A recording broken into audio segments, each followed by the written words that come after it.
All right. How's it going, everyone? What is going on? We're back again with the shiny race, the biggest, the greatest, the grandest shiny race of all time. And we got 4 heavyweight legendaries going at it, trying to see which one will shine first. You got Arceus, you got Giratina, you got Dialga, and you got Palkia. You know, the biggest, baddest legendaries of them all. At least, you know, lore-wise, you know, they are literally gods in the Pokemon world, and we are trying to see, can we get any of them to be a slightly different color than normal? At least, you know, Palkia and Dialga, slightly different. You know, different enough, but, like, it's not the world's greatest change. Well, I wouldn't say it's not great. It's a good change. But Giratina and Arceus are very much different looking, you know, shinies. They look great. They all look great. I don't know where I'm going with that. I need to stop talking. You always, yeah. Anyways, let's just do a reset. I almost did it. I almost did the exact same thing that I did the last 2 streams, where I went to press the space bar to increase our counter, but my computer was still on OBS, thinking, oh, I'm going to end the stream, and luckily I caught myself and did not click end. Because I would have been quite mad at myself if I ended a 3rd stream in a row on accident early. But Shadow, what up, what up? No, we did not get a shiny Tepig, unfortunately. That hunt has hit 5 digits. We've hit 10k, and the search continues. We'll have to pick up next week again, hoping and praying that the freaking pig will shine eventually. One day it's got to shine. One day. But today we got something different on the table. We got legendaries. We got behemoths of Pokemon. We got titans of the universe to take on and see if they can shine. I'm still calling Dialga is going to be the one to win the shiny race. I'm just feeling it. I mean, if anyone's going to win a race, it would be the one that can manipulate time, right? I mean, how can you lose something, you know, that's based on being the first when you literally control time? So Dialga should be first in theory, correct? Should be the first one to shine. Hopefully. Well, no, I don't really care which one it is. I think it'll be Dialga. Giratina's my favorite of all the shinies we got here, but you know, it's freaking Arceus, Giratina, Dialga, Palkia. It don't matter which one shines first. It'll be epic anyway. Any which way you cut it, it will be grand.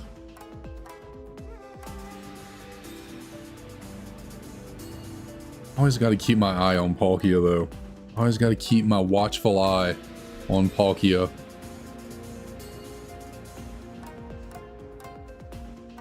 Because I got bad vision, you know, I'm very nearsighted, so, you know, my computer monitors are a decent ways away from me, and they're not too close to me.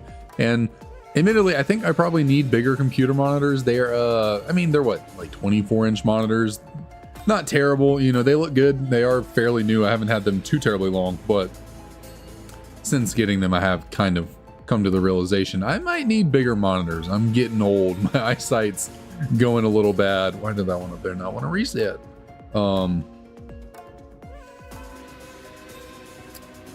Yeah, so a bit of a bigger Gohan. What's going on? No, this hunt I started last Friday. I just started streaming today, you know, 4 minutes ago, so we have not been live for very long. But yeah, no, I started this hunt up last week on Friday. We got 250. Oh, I meant to change the little text we got up here. It's not supposed to say encounters. This is resets now that we're measuring. There is a difference between the streams. Tepig is doing encounters. This one is resets. So we got to switch up that text a little bit. At the end of the day, it don't really matter, but okay, I don't want to, let's just use the mouse for that one for just a second. But to answer the second part of your question, I'm doing good. I'm doing great. You know, it was a nice Friday. It was a nice mellow Friday. Did not do a thing. You know, didn't have to work today, so I just chilled all day. It was a long day of doing a whole lot of nothing. Like legitimately just relaxing. just because the last like month has been so hectic for me. I needed a good day of not doing a thing. I needed to just unwind, watch some YouTube, play with my dogs, and that was about it. I went for a walk. That was the most productive thing I did today. I went for like a 40-minute walk, but that was about it.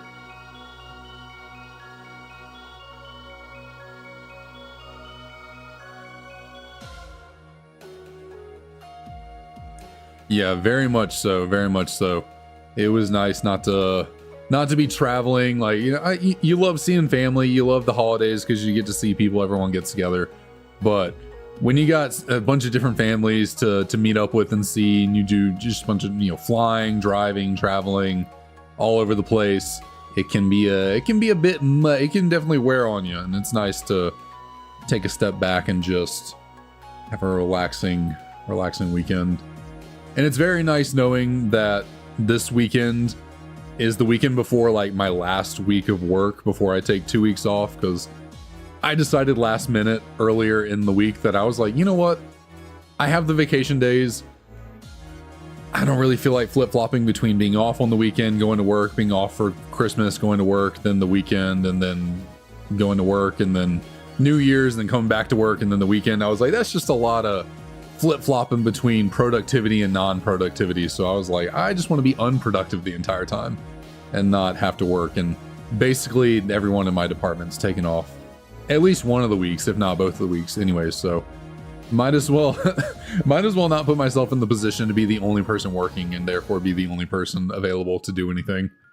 Might end up doing extra work over the holidays because everyone's gone. So just got to get through the next 4 days next week, Monday to Thursday, and then I will be off for a good 17 days, which will be really nice.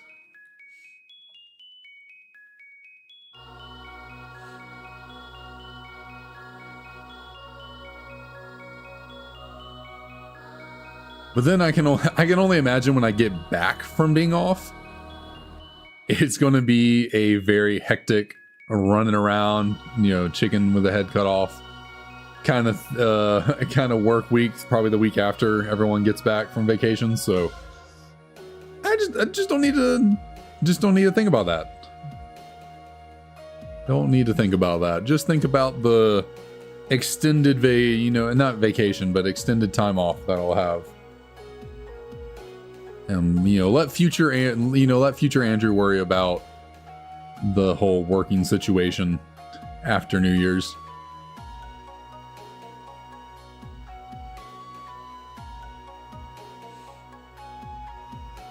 Bum, bum, bum, bum, bum, bum, bum, bum.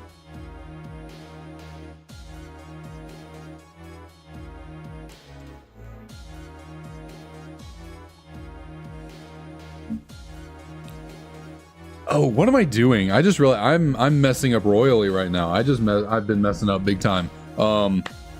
Shoot. Okay, so I need to do some quick math right here. We started at 250. Why are we up at?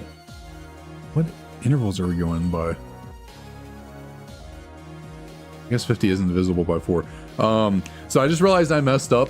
My counter up there is only supposed to be going up by 1, not by 4s. So let's see. We started at 250. We're at 298 right now. So that's what, an increase of 48.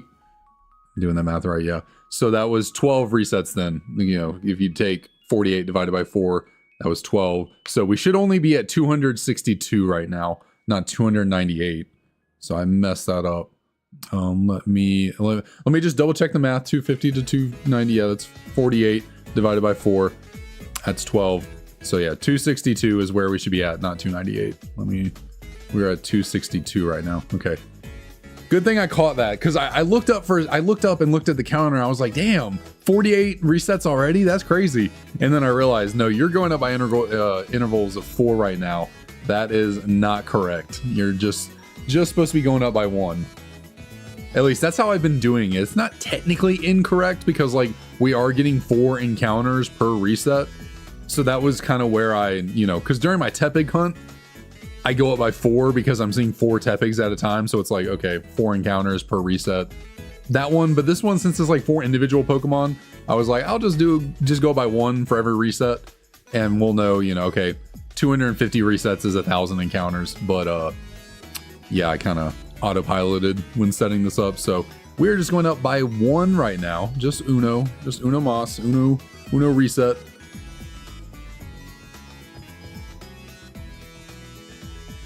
So good catch, good catch. Get back on track, get everything rolling. What are you puppies doing? Y'all probably don't know what to do.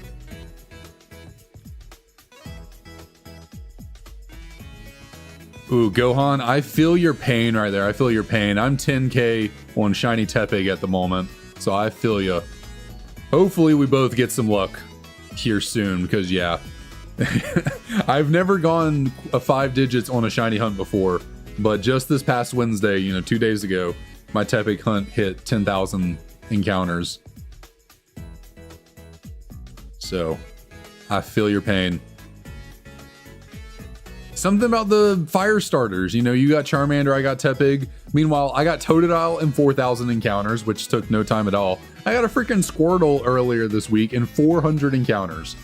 So I think it's something with the fire types. I think they don't want to shine for some reason. Because I've been having good luck with the water starters, but Tepig, who is the OG, you know, I started up my whole shiny hunting journey for this Living Dex with Tepig, and yet it is the one that's taken forever. What is going on? Okay. Ryder, what you doing, buddy?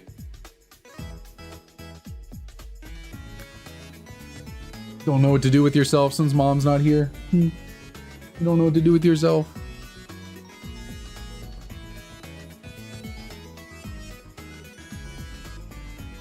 Yeah, really, you know, before, you know, this year, earlier in the year, in July, I started up this whole Generation 5 Shiny Living Dex, and before this, the only shiny hunting I've ever really done was like a decade ago in X and Y and Oris with insanely higher odds of finding shinies than now. So yeah, I feel you. I am new to the older generation shiny hunts as well. It certainly does take a moment to start getting the shinies rolling in for some of these. What's the matter, Ryder? What? You getting sassy with me already? I haven't even been going for 15 minutes. What's the matter?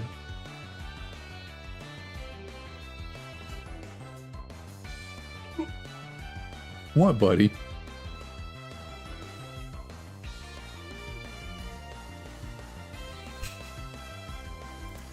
My dog is giving me attitude right now.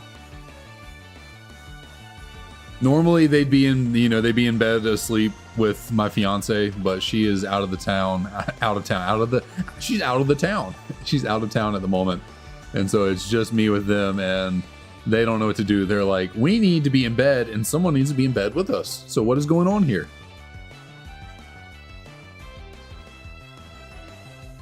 Ryder. And now he has found his way all the way back under my ring light, where he will probably get stuck because the last time he went under there, he got stuck and I had to get him out. I have 2 dachshunds. Ryder, you're already stuck, aren't you? Yeah, you little dinglebutt. You're already stuck.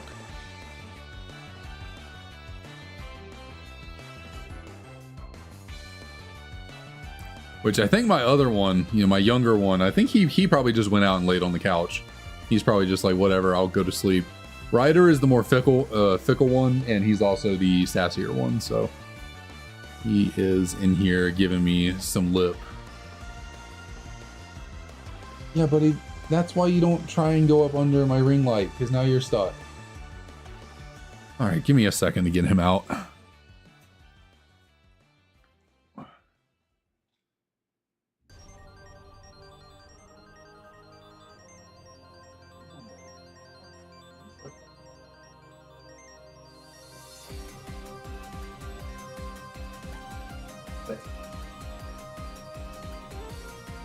Watch out. Oh, all right. Good Lord. What a menace. What a menace. What are you doing? Huh?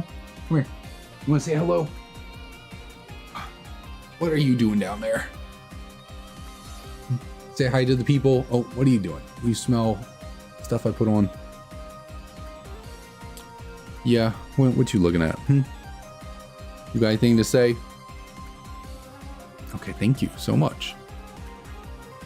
All right, I'm gonna get back to my shiny hunting. Is that all right? Are you okay? Are you okay? Okay.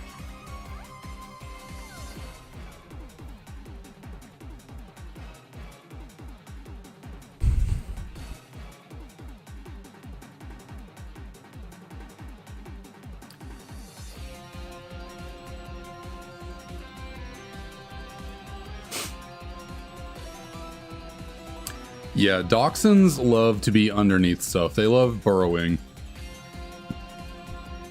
They love to find their way up under whatever, you know, cabinets, you know, beds, blankets, chairs, whatever it is, you name it. They like to be underneath things.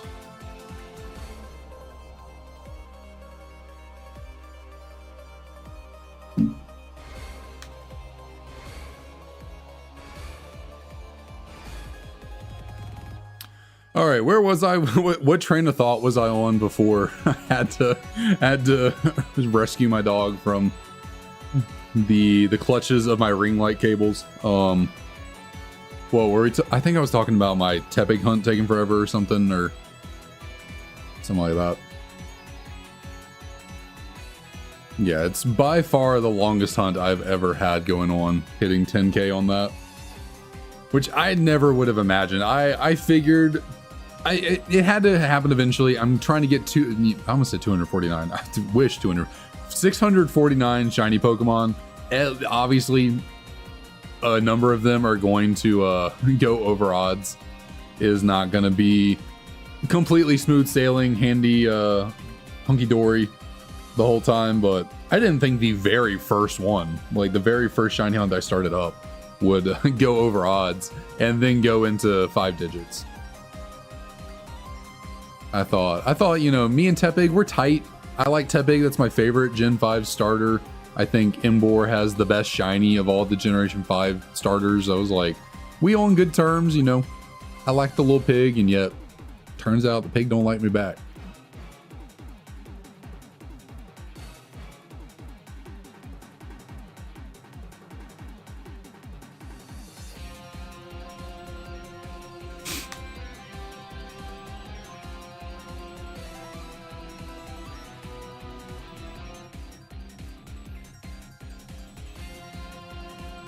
But I guess the universe did kind of get back to me with some good shiny luck on the Squirtle. Since it has taken so long with the Tepig, I was blessed with a Squirtle really quickly. So I can't complain too much, you know. Law of averages. You got one taking forever, so you get one. That's really quick. Shiny Cthulhu. Oh, what's up, Ryan? How's it going? I don't know if you thought recently. Gotcha. Yeah, I was toying with the idea of putting my Tepig hunt on pause and doing some other stuff in the meantime, just because Tepig's been the main shiny hunt for the last 6 months. So I was like, oh, maybe I'll switch it up and make something else the main, which I still think I'm gonna do. I'm gonna try, hopefully this weekend, get my Ruby and Sapphire copies situated with a new battery so I can do resets for Mudkip and make that the main hunt. And then Tepig will be probably on Tuesday, Monday and Wednesday is the main hunt of the week of the, the main hunt of the week. Monday and Wednesday, not Tuesday.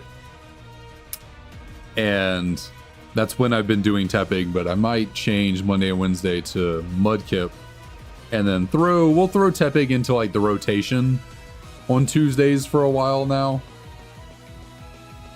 Maybe relegating Tepig to the back lines will motivate it to shine. Be like, hey, no one demotes Tepig. But that it will all depend on if I should be able to. There's nothing stopping me from getting the batteries changed in my copies of Ruby and Sapphire other than myself. Other than my laziness, that's the only thing stopping me from actually getting that done so I can do that hunt. But yeah, which I need to figure out how to do that first. I need to like look up a YouTube tutorial, because I think to replace the batteries in those, you obviously have to take it apart, remove the battery. I think I need like a soldering iron and solder. That is the term, I believe. So I'll have to pick one of those up as well, because I do not have a soldering iron. I guess while I'm at it, I also need to replace the battery in my Emerald version as well. It doesn't matter as much with Emerald to replace the battery, but might as well still do it. Well, shoot, I guess while I'm at it, I should also replace the battery in my copies of Yellow and Crystal as well, because they're all dead. I have Ruby, Sapphire, and Emerald in English, all batteries dead. I have Ruby and Sapphire in Japanese, batteries dead. And then I have Yellow and Crystal, also dead batteries. So, shoot, I might just replace all 7 of them.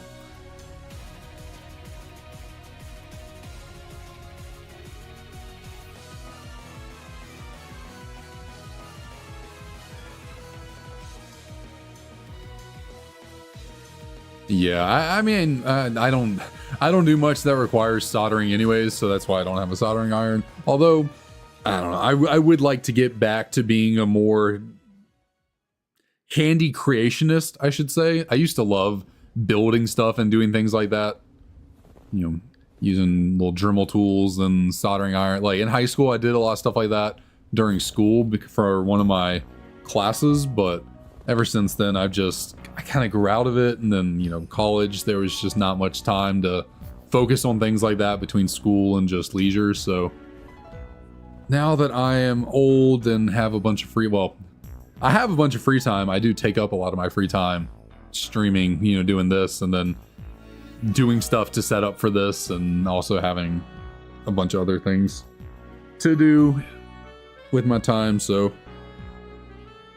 there's a lot of stuff I would like to do with my free time. A lot of stuff I keep telling myself that I'm gonna start making time to get back to doing, like reading. I really want to get back to reading. I definitely could. It's just a hard it's a hard switch. You know, your brain gets so used to doing things for a while. You know, you get so used to just, okay, for 30 minutes to an hour before bed, I'm just gonna look at my phone or watch a YouTube video or be on TikTok or something. And you kind of get stuck in that rut, or that not rut, pattern, tradition, habit.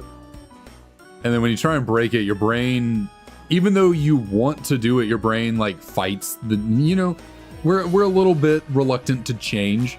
You know, your brain's like, hey, I know we really want to do that, but like, we've gotten so used to doing this, and we know this is comfortable and nice. So like, why don't we just stay with this? So, gotta convince myself to drop that, and I want to get back into reading, and then I want to get back into watching anime more often. I hardly watch it. The only time I really watch anime now is when new seasons of like existing shows that I've already watched in the past are coming out. So, you know, Demon Slayer, Jujutsu Kaisen, My Hero, stuff like that. I need to get back into actually watching new anime though, like starting up new series, because my anime watch list on Crunchyroll is incredibly long, and I never really got around to a lot of it. Yeah, that's been me for probably 3 years now. I keep telling myself I'm gonna get back to reading more, and then just haven't. I like Death Note, but I've never finished it. I got, you know, I started watching it, got all the way to I guess I won't say too much in case anyone in chat hasn't watched Death Note, but you know, I got to the big moments kind of in the middle of the series. You know, the big kind of plot twist, shocking point of Death Note, where things kind of change, you know, not how you were expecting it to go. And I kind of just dropped it after that. Even though it's such a short show, like, it's so easy to finish. It would really not take me any time at all to sit down and watch the last, because I think I only had like 12 episodes left. after that, and I just never. I think I watched maybe I have like 10 episodes, which is not that much time. It's what, a couple hours, two and 2.5 hours to finish. So I could certainly do it, but at this point, I'd probably have to rewatch the whole thing because it has been a solid like 4 years since I watched it the first time.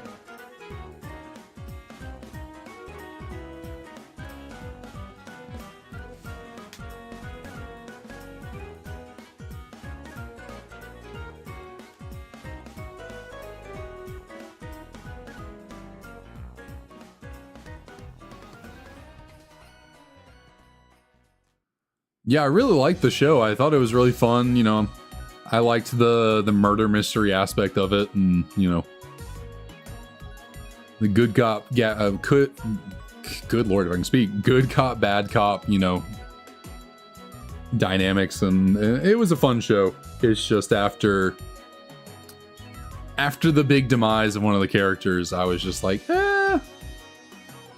I don't really feel like watching it. It felt like that was the end of the show, and they tried to stretch it out, and it just didn't feel the same. Yeah, I liked the dialogue. I liked the voice acting was great.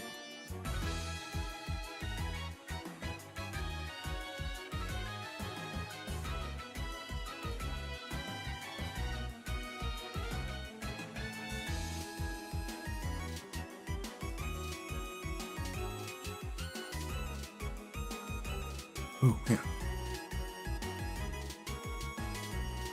Oh, man. Goodness, sorry.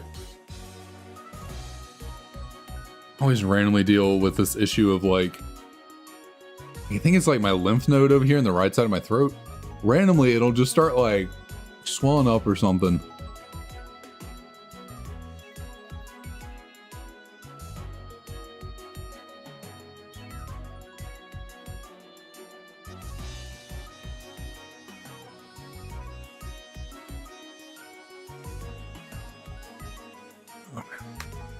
Let's see, what did Emily just text me? What do you have to say?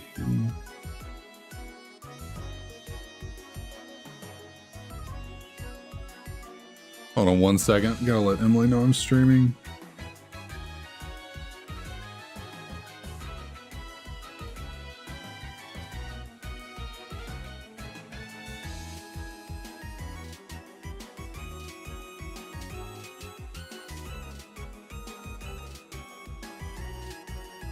Okay, get back.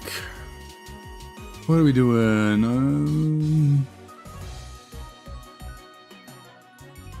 You're at 185 soft resets for Shiny Trico and Pokemon Omega Ruby. I hate to say, but that is very little.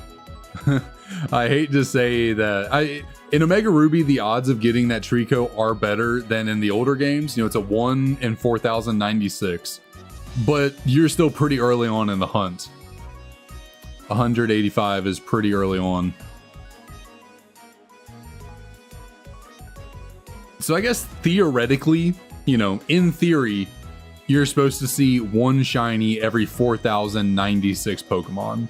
You know, that's the theoretical odds. You know, what the odds is 1 in 4,096. Obviously, it doesn't work out perfectly that way where every 4,096 you see a shiny, but ideally within that. No, nothing's guaranteed. Nothing is guaranteed.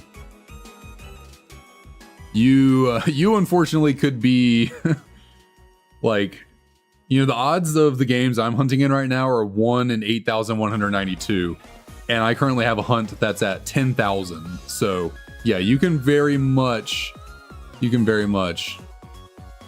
No, not at all. It doesn't. That's not how it works. You can turn your DS off. It is perfectly fine. That's not how the like the odds or the game like works or like interprets the shininess. So yeah, you're good to turn it. You're good to save and turn off your DS and all that.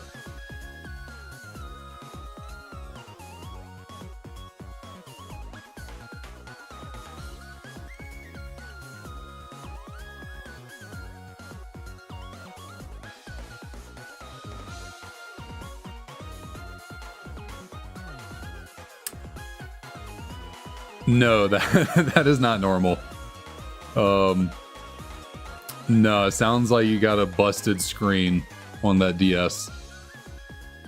If wherever you bought it from, if they tried to claim that they was like a new functional DS, I would recommend returning it. Because no, that is not how the screen is not supposed to be like that.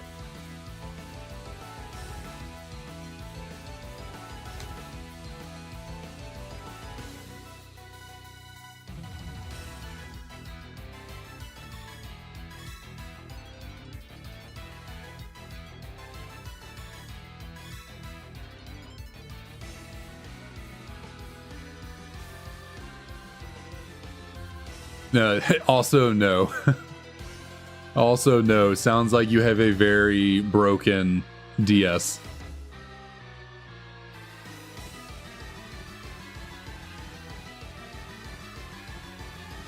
No, because like, so I'm using a DS Lite to control a couple of other DSs. And so like, you know, you can see my screen is very clear and very bright and is not flickering or, you know. So yeah, this is ideally what you would want the DS screen to look like. Very clear, very bright, you know, looking solid.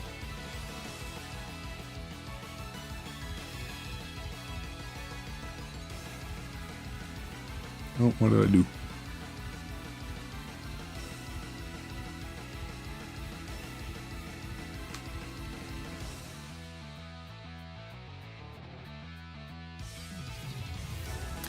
Oh, yeah, that's... I hate to say, unfortunately, that, yeah, I don't trust Amazon at all. Like, Amazon has so many shady sellers and, like, people trying to rip you off. I would go on eBay. You got a replacement, so, I mean, that's good. But I would personally go on eBay and just find a really reputable seller. Like, I've bought a number of DSs through eBay and, you know, find a good seller with a lot of feedback that has good pictures, that, you know, has a good description and actually shows pictures of the screen for the DS you'll be going with, and, you know, you'll be good there.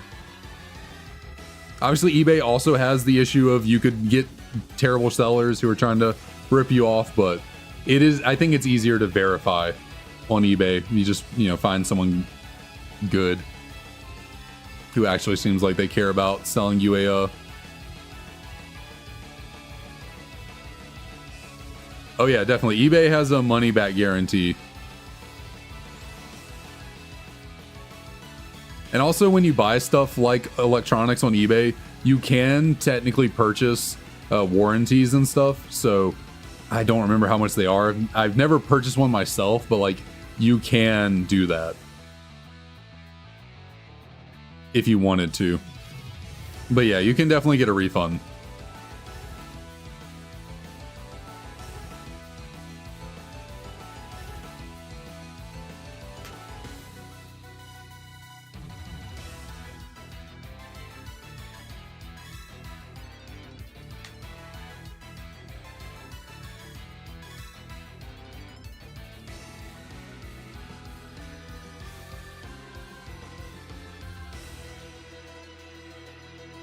How much is a good price? I think I paid around 50 to 60 for like the good quality ones that I've gotten. You can get lower. I mean, there are some on there that are like a little more beat up, but like the screens do work. Like, you can always find a better deal if you don't care about the outside cosmetic of it. As long as the screens work, you can find them for cheaper. But I think 50 to 60 is probably a good range. For like, I'm pretty sure this one I got right here was 55, 60, something like that. So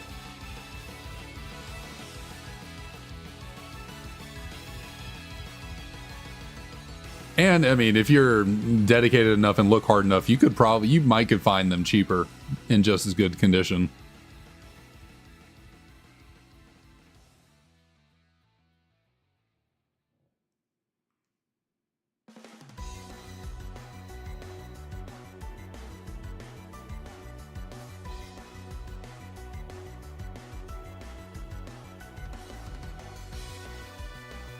I think YouTube chat doesn't let you send links.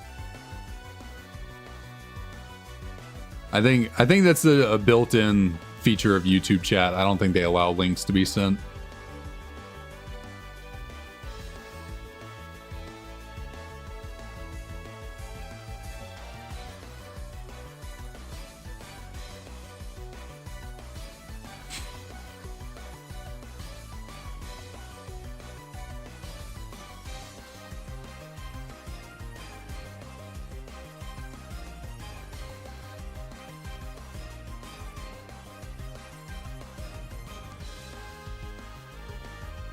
Yeah, I'm a little busy personally, but yeah, if Gohan wouldn't mind helping you out.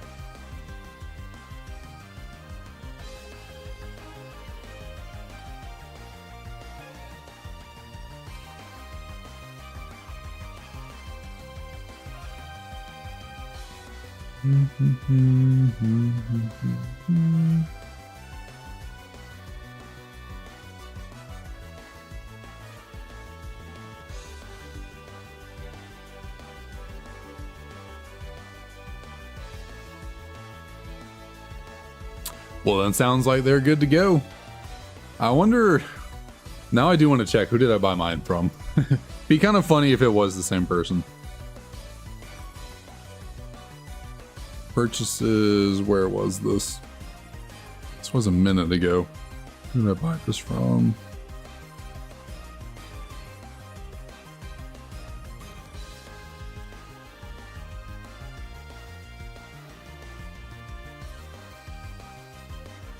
All right, that's not who I bought mine from, but yeah, it sounds good though.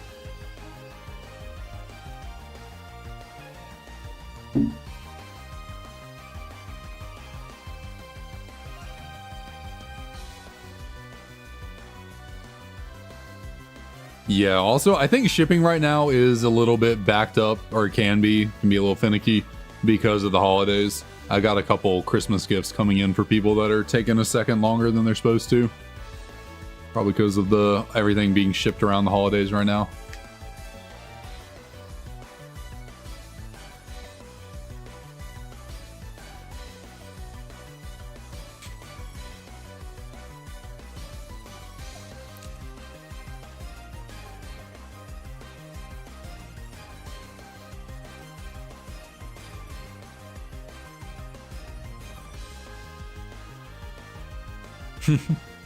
Well, thanks for doing that for him, Gohan. I appreciate that.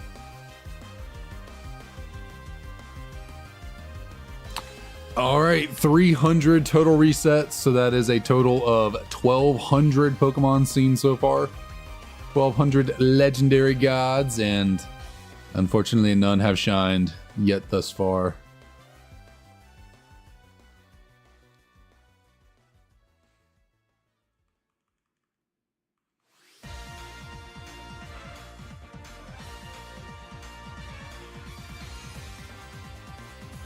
I'm just really glad these resets are faster than the Tepig, which I feel like just about everything that I do from here on out is going to be faster encounters and resets than the Tepig. The freaking Black and White and Black 2, White 2 opening, at least for the first 5 generations, is very long. I think it just gets longer as it goes. You know, X and Y are pretty long. Sun and Moon are ridiculously long. It's been a while since I played Sword and Shield, so I can't remember, but it's fairly long. I think it's got a pretty decent cutscene in there that you got to go through every time, but or maybe not. I don't know, maybe not.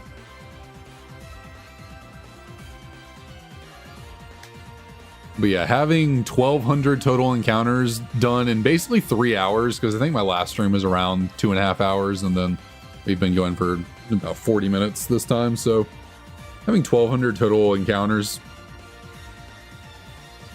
in that, you know, little amount of time is pretty nice, especially considering what when I first started this whole situation, my Tepig hunt, I was getting 200 encounters every like 2.5 hours.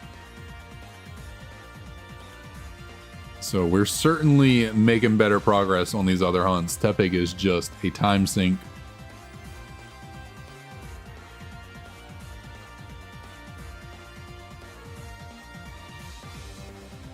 Welcome back, welcome back. Did you grab that DS?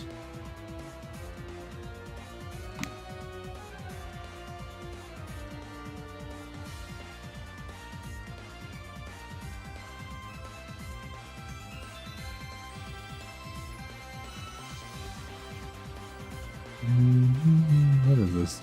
Champion Alder theme. It's been a long time since I fought Alder.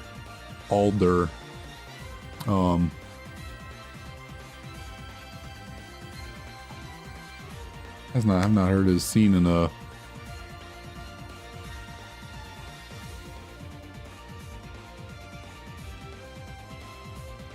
I've not heard that theme in a minute. Haven't seen that theme in a minute. Yeah, I mean, you don't typically see music; you kind of hear it.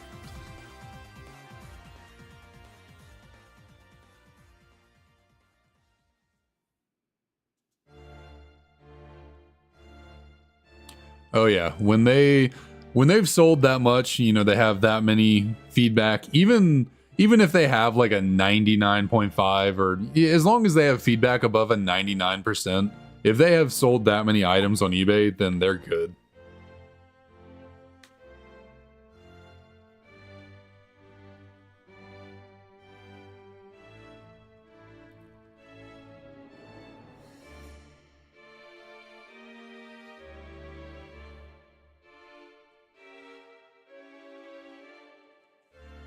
I personally wouldn't worry about it. I don't really think it's worth it, but it's really up to you.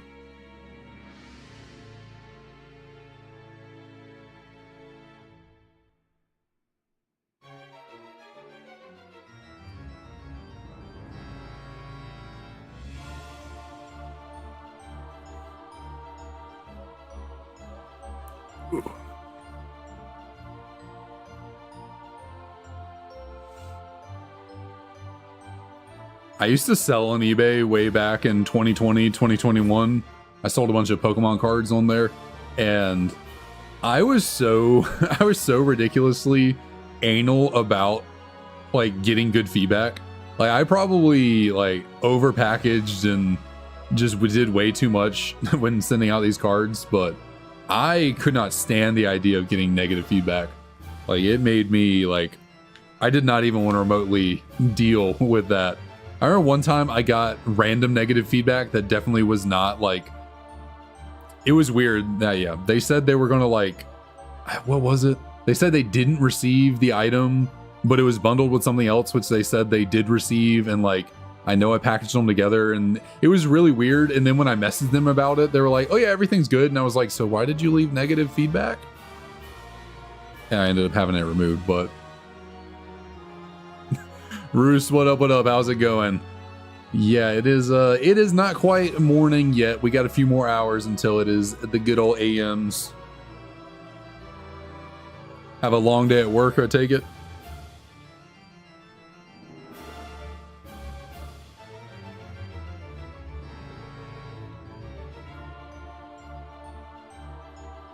But I mean, I guess technically, like, since it is nighttime, like,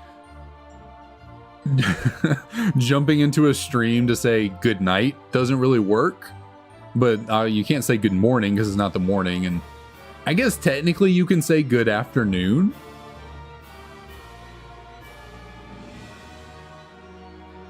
because it is in fact afternoon right now, but it's just is nighttime.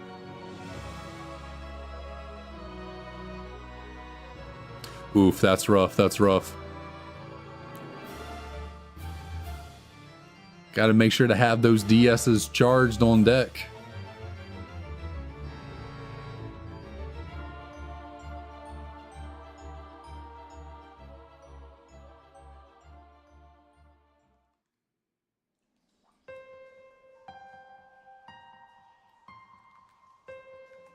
Should get an extra DS charger and take it to work with you. I think I currently have a solid 6 DS chargers. I have 3 for DS Lites and then 3 for regular fat DSs.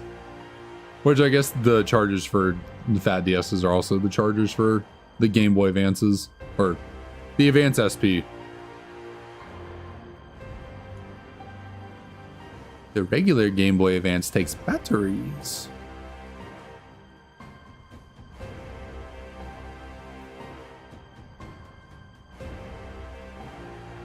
Oh, I am oh, why did you not reset? What are we doing here? Well, I guess we're all getting a fresh reset there. Except for the one on the top right. What is going on here? Why are my games not in sync? What are we doing?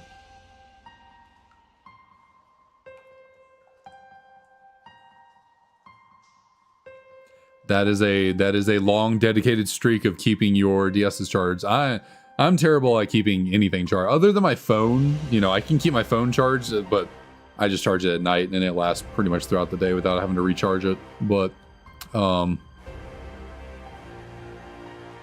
was I going with that? Yeah, when it comes to my DS's, I all the time forget to charge them. Luckily, the ones I'm doing all this on, they're connected to the computer, so the capture card also charges them, which is nice, so I don't even have to think about charging all these. But yeah, it's very helpful, very helpful.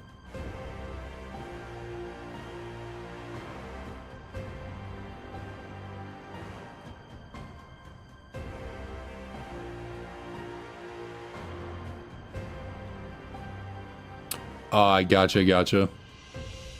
I can't remember the last time I was playing a game and it just straight up died on me.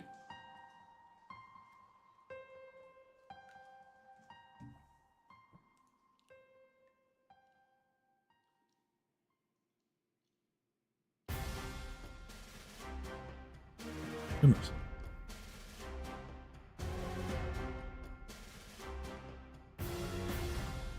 You just ever feel like you can't see straight? I'm like over here trying to like reset my eyes. I'm like, I feel like I got blurry vision right now. Like I was saying earlier, I do not have, even with glasses, I do not have the best vision. I'm blind.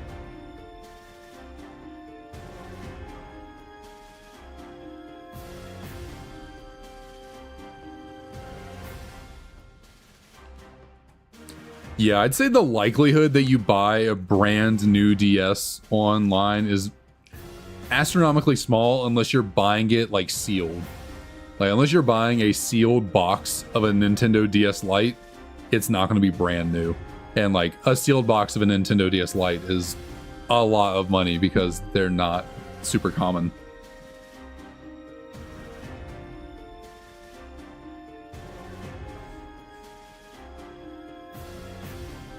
So yeah, basically any DS Lite you find out there is going to be some form of used.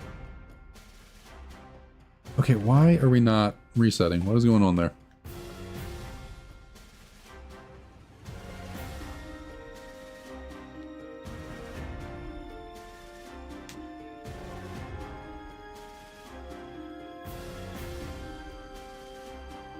Oh yeah. Freddie, you definitely got a little bit worked on that one from Amazon. Yeah, 140 bucks and it was all crapped out like that. Definitely get a refund on that one. That was a scam.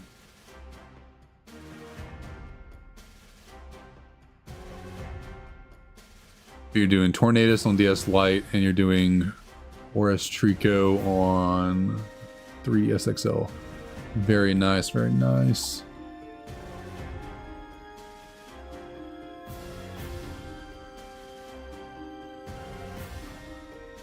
Oh man.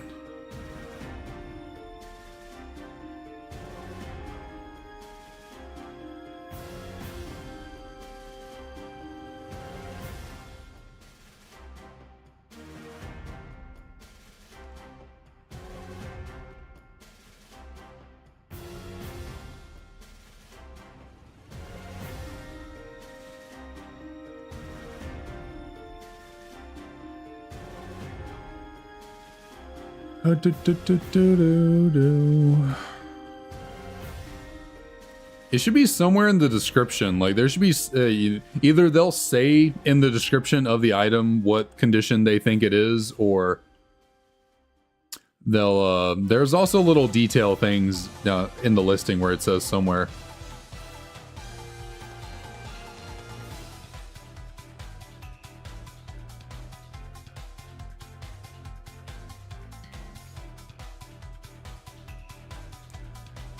Dr. Stone. Oh, that's a great reminder. I was actually talking about getting back into the anime thing. I started watching Dr. Stone so long ago, and Emily and I were watching it together, and I don't remember how far we got into it, maybe 10 episodes, and then we just kind of stopped watching it.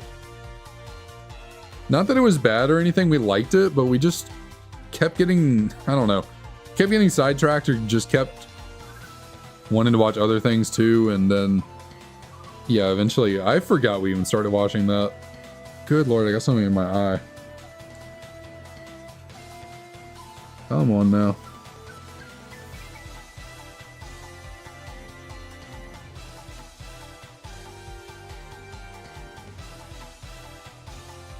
Oh my god, I thought I got it. It's still in there. Sorry, 1 second, man. I don't know what this is, but it is stuck in my eye.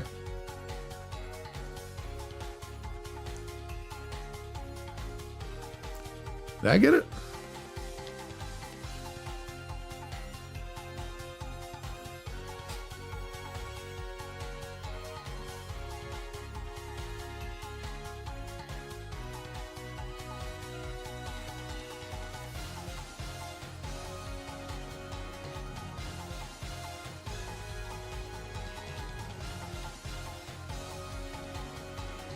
Yeah, this is Puglis.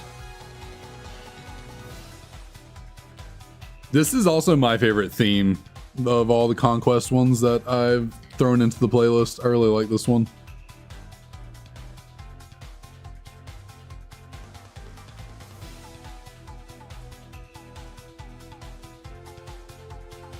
It's been a minute since I really got something stuck in my eye like that.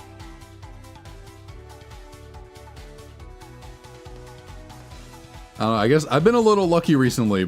Probably should knock on wood, but I've been a little lucky recently. I haven't really gotten anything crazy stuck in my eye recently. But Freddie, you were asking, I don't have a channel Discord yet. I've been kind of putting it off, mainly because I honestly don't use Discord myself very much. But I think eventually, maybe like 500 subscribers, I might make one. Just right now, I don't have one.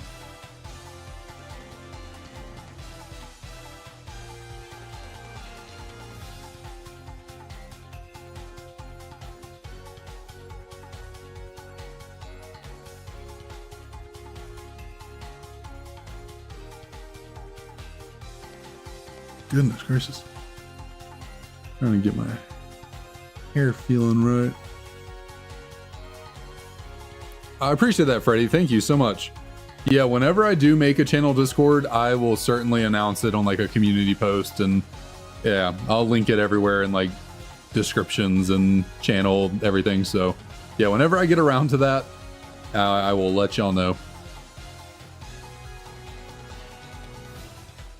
Like I said, I need to get better myself about actually using Discord. I don't use it very much.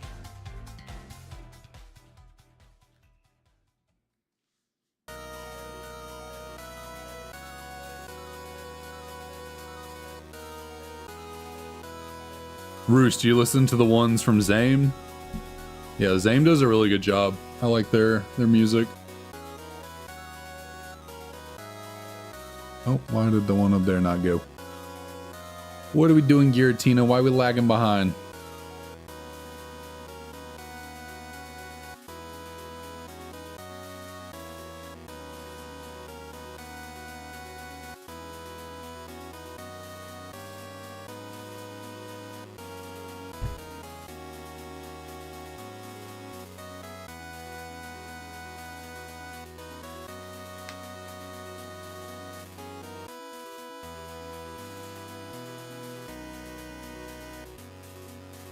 Man, I have one of those days where I cannot get comfortable.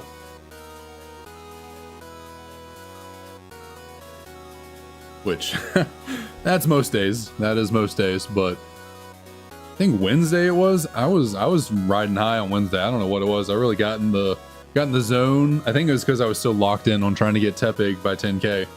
I was just like all good and dandy, but a little bit taking a second to get situated. I need to bring these up a bit more. There we go.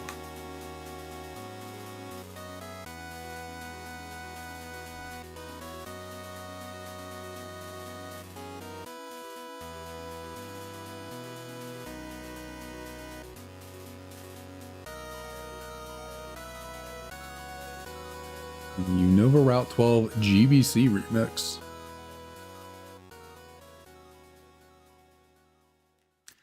Nice little mellow theme right there.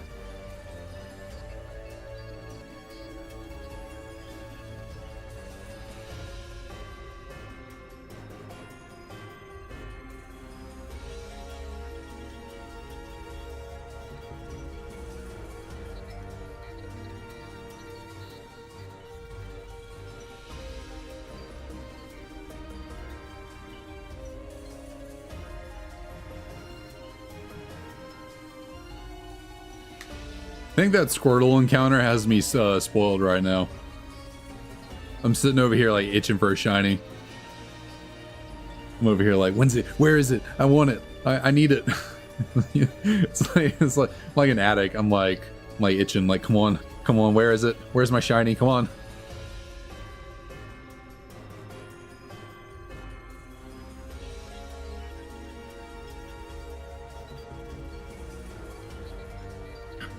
The rush of adrenaline you get when those shiny sparkles pop through. It is fun. It is nice. Very nice.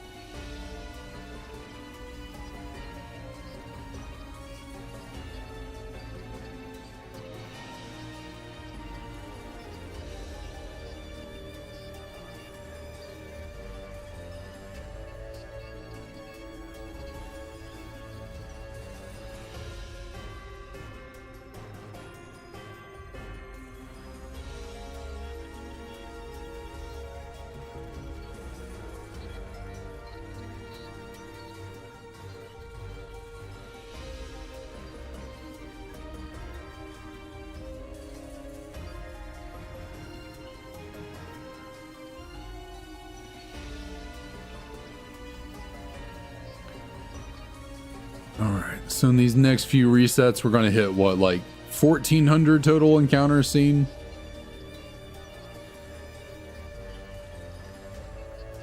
About to hit 10,200 resets. Ay. That is too much. That is entirely too much. I went to 10,001 on Tepic the other day, and I called it a stream. Was going for like 3.5 hours, I think. Got a pretty good like 600 encounters in on the night, which was nice. But yeah, got to 10,001 and unfortunately no pig. I did just yesterday, so I had to go to a doctor's appointment, and afterwards I went by my local card shop and picked out some cards. They were pricing them out for me. I just went and walked around the store while I was waiting. And they had a little bin of plushies in the back that I'd never looked at before. I've been in that store a number of times. I've never looked in that bin all the way back there. And I just happened to notice a Weavile sitting cutie little plushie in there. And I was like, oh, yo, no way. That's awesome. Weavile is my second favorite Pokemon. You know, I literally have a cup with Weavile on it. Big fan of Weavile. And then I started digging through the bin. I was trying to look for Dragonite. I was like, oh, do they have Dragonite? That'd be sick. Did not have Dragonite, but they did have a Tepig. So we now have, I completely was just wrong about how many encounters we're at. That's like 20 more. Well, I got to do 20 more resets before we're at 1,400. So never mind. I was wrong there.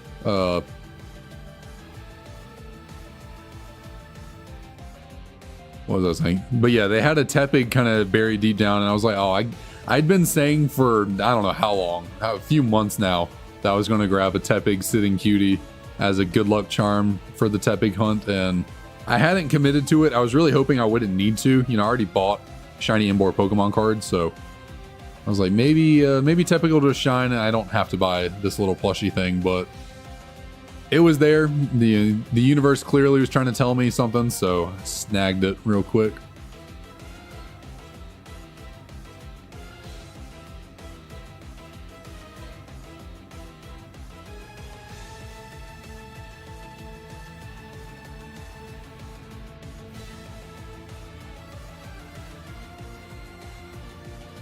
Which I think whenever I stream the Tepig hunt, I think I'm gonna try and figure out some way to get that little Tepig plushie to like sit on my shoulder. I don't know how I'm gonna do it. I don't know if I might have to get a little like clothespin, bobby pin, whatever they call it. I'll have to think about it. I don't know if I necessarily want to put a little hole in the bottom of the Tepig there, because I think it's like filled with little, you know, like beanbag beanies or whatever. And I don't know if I want to risk like puncturing it and those somehow fall out. Obviously, I don't think bobby pins create that big of a hole, but yeah, don't want to completely mess up the little guy. A neat little system that I, you know, would try if I somehow could. When I went to Disney earlier this year with Emily, and she bought a little Remy from Ratatouille, the little rat guy.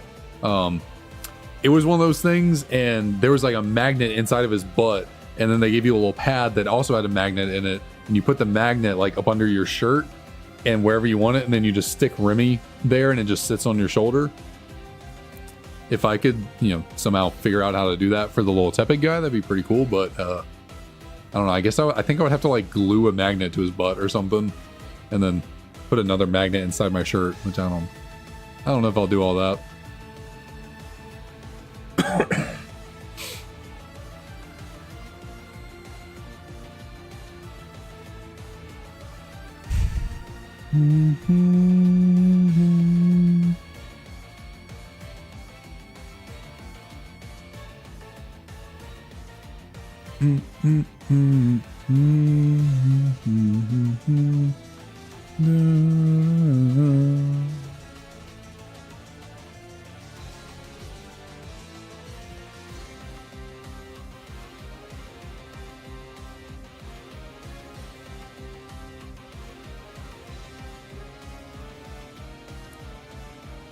I think for this reset, normally what I've been doing is just immediately walking forward and then spamming A to get everything going. I think what I'm going to do is I'm going to let it kind of sit here for a second, and then once our character actually moves up there to Arceus, that's when I'm going to start clicking A, because then all the Pokemon appear on the screen basically at the same time. Whereas before, Arceus was a little bit lagged behind, and it was the tiniest bit awkward. I mean, I guess of all Pokemon to be like the last one to enter the screen a little more dramatically after the others, Arceus makes sense. I mean, that is literally the god of Pokemon. So, you know, got to make a grander showing than the others, but I do like the symmetry of them all hitting the field at the same time. It is very nice.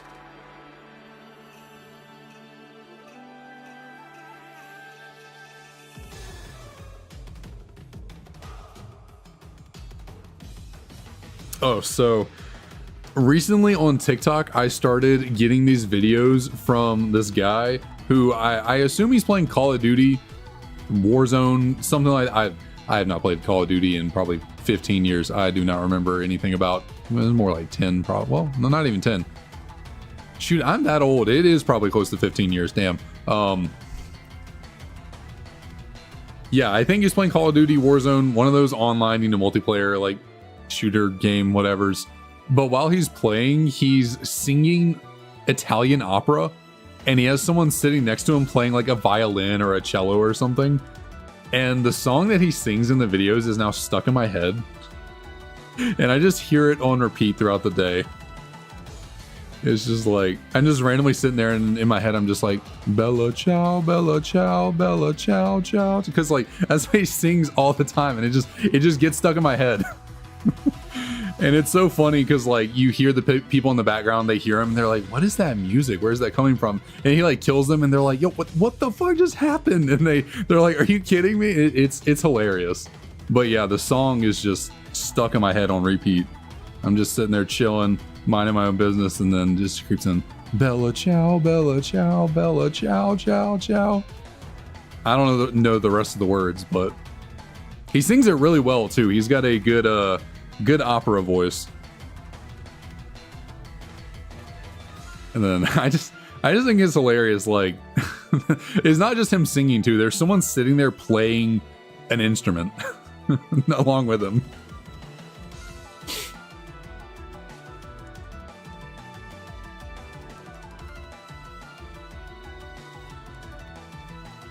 But that does remind me, there's a guy I used to see on TikTok a lot that I haven't seen in a minute. And I think he was also playing Call of Duty, you know, like Warzone, whatever. But he was like so quick with the soundboard. So he would be like playing, and the second anything would happen in the game, anyone would say anything or anything would happen, he would immediately, just with the swiftness, have some kind of like meme soundbite to respond to whatever happened. And it was so funny. Like, it was honestly incredible how he would be playing the game, and then someone would say something would happen, a kill would be made, whatever, and just instantaneously he would have the perfect soundbite to respond to it. And all the people in the lobby with him were just like, yo, what the fuck? They're just like, he's so fast with it, how does he do it? I forgot about that. I have not seen that page in a while.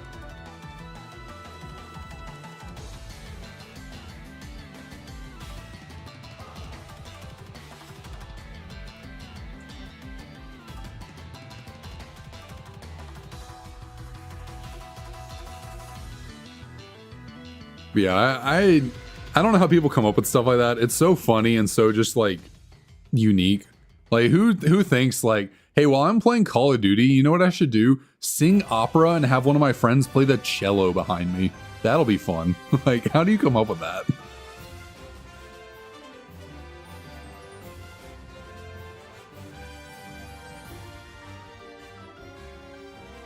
And then what? There was this one page that I would see too. It was, I guess this was before Omegle got shut down, or I don't know if they have a new site that they go to now, but he's just like dressed up as Michael Myers or something, and someone will ask him to play something on the piano, and he always knows how to play whatever they ask him, and he always plays it really well. But then it's hilarious because like 20 seconds into playing the piano of whatever they wanted, some dude dressed up as Jason Voorhees comes in from the background from the back door and starts playing the same song on the violin. And it's just like, where do we get these ideas from? And also, how do y'all execute it so well?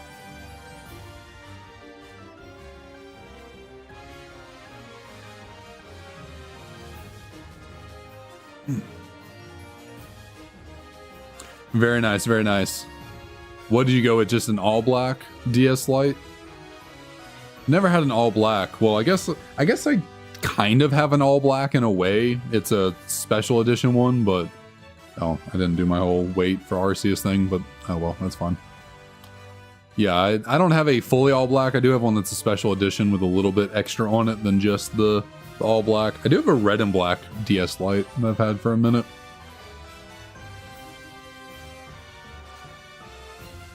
And then I have this white one that I'm using currently.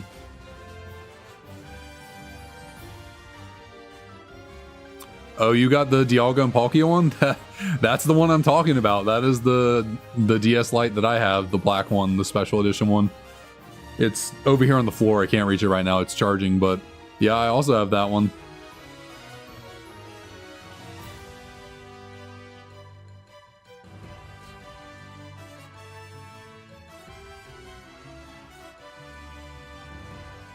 Now, I hope mine is a legitimate, like, new, like, a original copy and not a reshell. Because, you know, for how much I paid for it, I would hope it's not a reshell and it's, like, a legit, you know, original copy of it.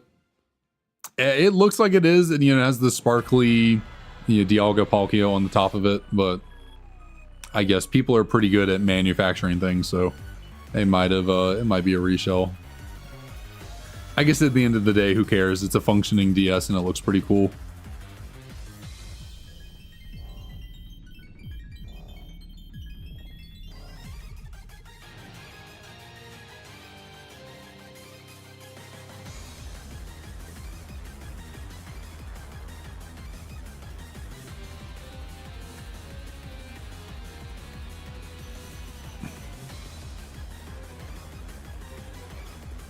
Arceus, why are you so dramatic? Why does the player character have to like stop beforehand and then keep going? Why does the cutscene have to be so dramatic? All right, now we are two sets of encounters away from hitting 1400. I got a little overzealous with my my counting earlier.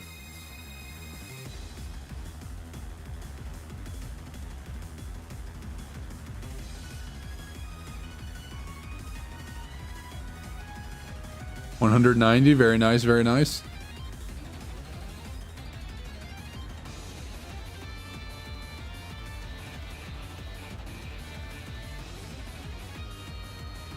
Hopefully you get it pretty quickly. Never want a shiny hunt to take too terribly long.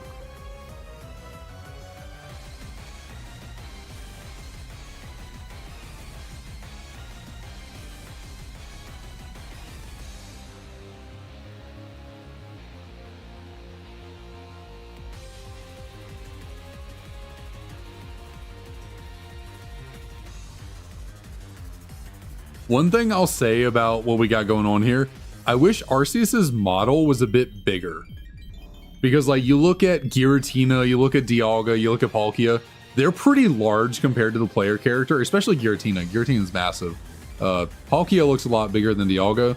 Well, Dialga looks taller, but Palkia is like bulkier. Arceus's model is a little bit small, and I feel like it's less like I feel like the god of all Pokemon should have a bigger model than that, like look more imposing. Now, granted, maybe their sizes, I don't know the sizes of these Pokemon in the Pokedex. Maybe Arceus is not as big as the other ones. I don't know. But I feel like Arceus's overworld sprite is a bit on the small side.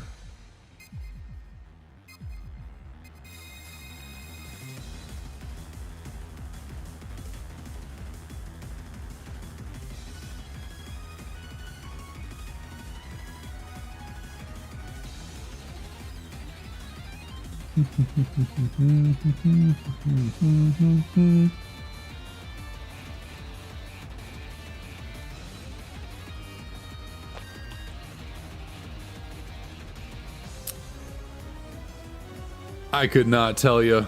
I don't buy stuff from Amazon normally, so I've only ever bought a few things here there, and it was not really my first choice, so I couldn't tell you there. I've never refunded anything on Amazon.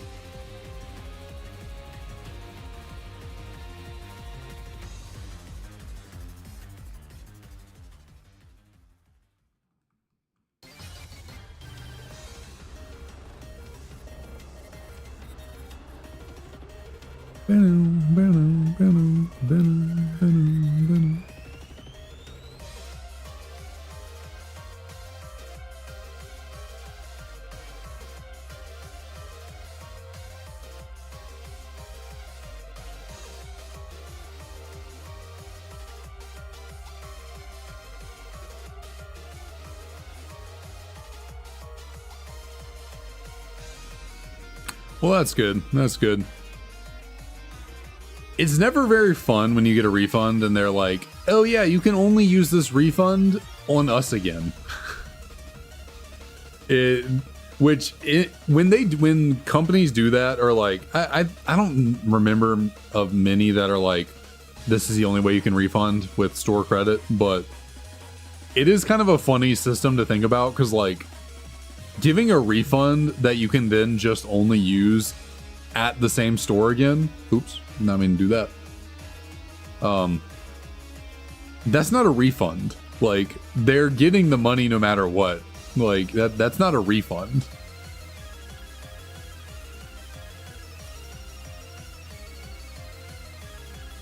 Like, if they're just giving your money back to, like, you know, your Amazon account or whatever it is, like, that's not actually a refund. Because they don't actually have to give your money back to you in that situation. It's just a number that sits in your account for you to use with them again. So, like, they're getting that money back eventually anyway. So, like, they're not even really giving you that money.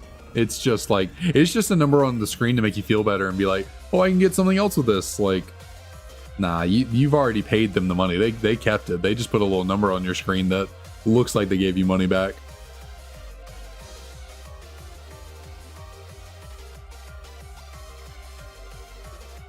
Yeah, it's not something I see regularly. A little while back, I had an accident. Not an accident. I ordered something through DoorDash, and the restaurant, it was supposed to be tacos, chips, and queso, and they forgot the chips and queso. They just sent the tacos. And so I went through a refund on DoorDash, and I accidentally clicked refund to my account, not to my credit card. So I just got like a $3 credit to DoorDash, which was like, I mean, I guess that's fine and whatever. But probably would have just preferred getting that back to my card. But it was just $3. That situation's not really a big deal. It's just $3.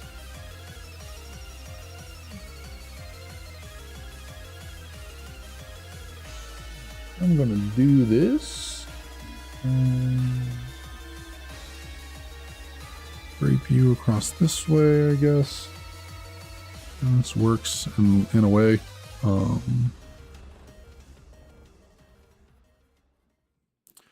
I can do like this then. Oh, what is going on? What in the world just happened? What is going on? My phone's being weird. Hold on, sorry. Putting my phone on the charger. It is being a little strange right now. Come on. Switch on over here. Boom, boom, boom. Sorry. That was being really weird. Oh, I think it was because of that. Okay. Huh. That should be good. Okay. We're all good. We're all good. Whoopsie daisy. My bad.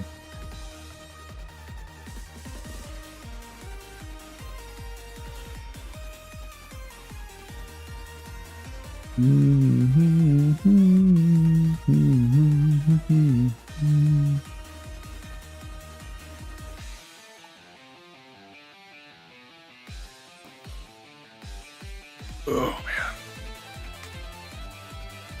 So which of these 4 do y'all think will be shiny first? I've made my call on Dialga. Does anyone have a differing opinion? Anyone think that Palkia will be first? Maybe Arceus? Anyone got any ideas?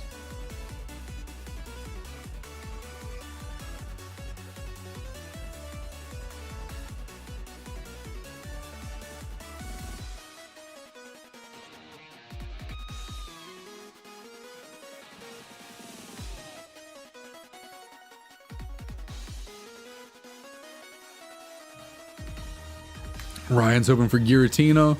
Yeah, I mean, that's the one I most want. That's my favorite shiny of the 4, but I get the sneaking suspicion it's going to be Palkia. Or not Palkia, Dialga. Gohan also says Giratina. I would not mind that. Technically Giratina is a little, in like terms of encounters, I've actually done Giratina a little bit individually before this. Way back on Halloween, I did a little Halloween themed stream where I used the cute charm glitch looking for a bunch of like ghosts and dark types and stuff in platinum. But on the side, I had that going on over here, that. And then I did Giratina soft resets on Halloween as well, because I was like, how can you do a Halloween stream without looking for Giratina? So technically Giratina has 250 extra encounters on top of the other 3, so Arceus, Dialga, and Palkia have been seen now 360 times, but Giratina has been seen 360 plus 250. So technically I am close, you know, in theory, I'm closer to seeing a shiny Giratina than the rest because I've looked for Giratina a little bit before this.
Oh man, oh man.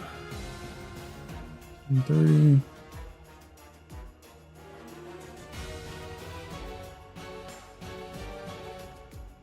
Yeah, I'm really itching for some new Pokemon news. I feel like it has been a hot minute since we heard something like really big for Pokemon.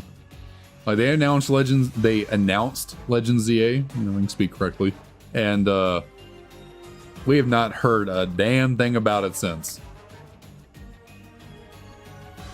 Yeah, it's probably a good thing they're taking their time, you know, getting stuff done, but I wanna see something new. I wanna learn some fun new little things we got, little sweet treats. But I guess kind of in a way, the, you know, Pokemon cards kind of have it going. I mean, I don't know. I wouldn't really say it's news. Like, you know, new EV evolution set is coming out like February or something like that. So that's kind of something fun to look forward to, because they just released the Japanese version of it, Terastal Festival, and it looks pretty sweet. All the EV evolution secret arts and all that, which there's just a boatload of secret arts in general on that set. Good lord, there's like 30 of them. So that'll be pretty fun whenever that eventually comes to us in February. But I haven't been quite on the TCG. I haven't been quite on the TCG grind and as into it lately. Like, I'm still into collecting cards, but like I haven't been as big on it as I used to be. Although yesterday at the card shop, on top of buying the Rowlet and Weavile, which, good lord, this card is bowing pretty big right now. Got really interesting. I did buy a few Pokemon cards yesterday, so microphone out of the way a tiny little bit. I have this card right here, this Lugia GX Rainbow. I have been wanting this card since like way back when I started collecting in 2020. This card is sweet, is like a huge chase from the Sun and Moon era, from Lost Thunder, as Lugia is sick. Got, you know, just a little regular Galarian Zapdos V full art. It's not a regular full art, but it's nothing too crazy. This Galvantula SAR, whatever you call it, pretty sweet. Ya boys are red and blue. So Cosmic Eclipse is one of my favorite sets ever, and I'm trying to complete like a full binder copy of it. This is the card I needed, nice little full art, and then a rainbow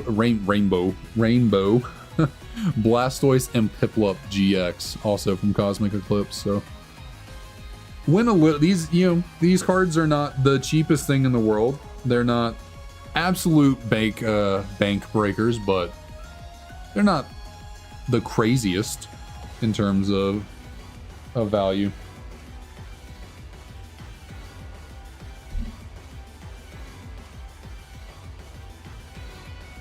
I bought this Pokemon Emerald game.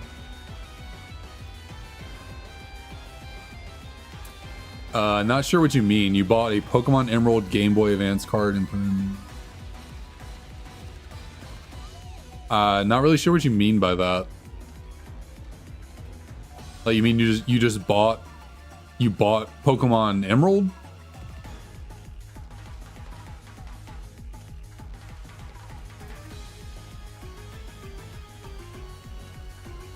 Hold on. Oh, good lord, just jammed the crap out of my desk setup here. Just to be clear, you said you bought this. You bought this thing right here. Pokemon Emerald.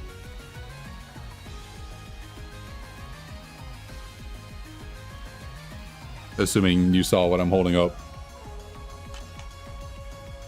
Oh, it wasn't authentic. I mean, in theory, it shouldn't mess up your DS, but no, I don't think fake games are capable of doing that.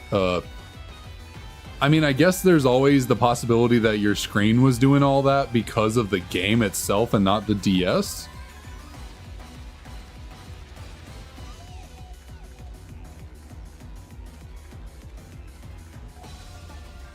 Hey, did you try any other game on the DS Lite other than the Emerald?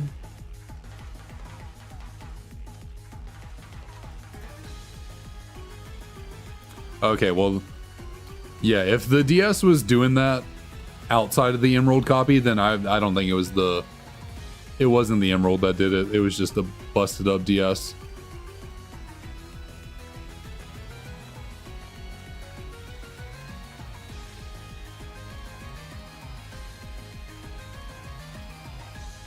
But I mean, reproduction copies of games can have their own issues, but I don't think they would just straight up destroy a DS like that. They would just have their own functionality issues potentially.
Just curious, how much did you pay for that copy of Pokemon Emerald?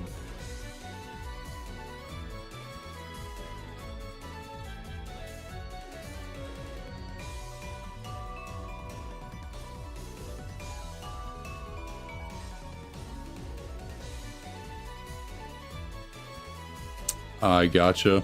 Okay, well that's that's good. I was hoping you didn't pay like too terribly much for it, since it's not real.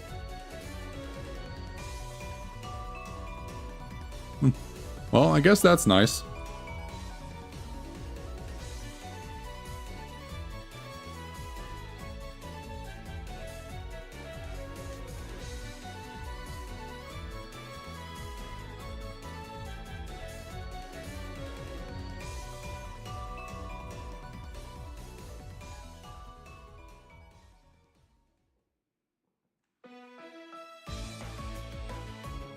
Yeah, I was just hoping they didn't have you pay like 80 to 100 bucks or something like that. Like I was hoping they didn't ask you for too terribly much, cuz yeah, it wouldn't be worth anything like that.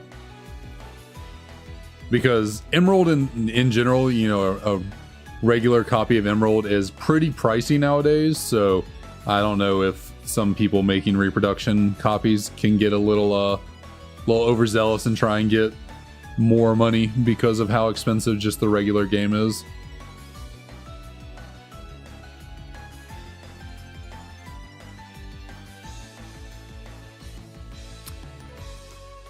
I mean, I've never actually looked into buying a reproduction copy of a game, so I don't really know what would be considered a good price. I mean, below $20 is probably fine.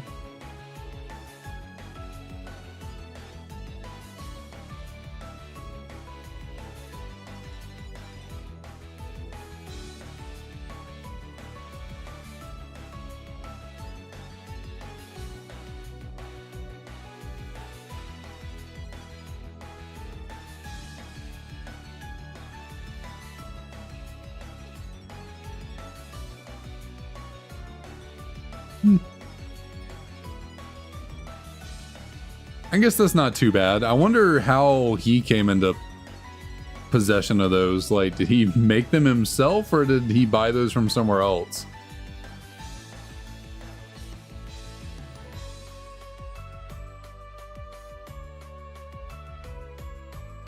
Yeah, I have no idea. I mean, I guess I don't know how all that works with how you reproduce a copy of the games. I don't know anything about that technology. I guess you could always get like a 3D printer and somehow make a 3D copy of the case.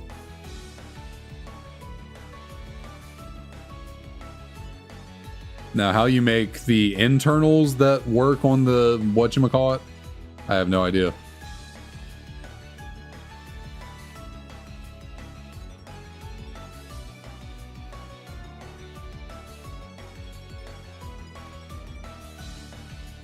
I mean, as long as it continues to work for you and doesn't, like, you know, just crash and not, like, function properly, I mean, $15 is fine. Considering how much money it costs to get a regular copy of Emerald, I mean, if you just want to play the game, then I guess $15 isn't the worst thing in the world. Now, I say this just out of curiosity, you know, not because I would ever endorse anything like using emulators, but have you ever looked into using an emulator? I would never endorse that myself. I'm just curious to know if you've ever looked into it.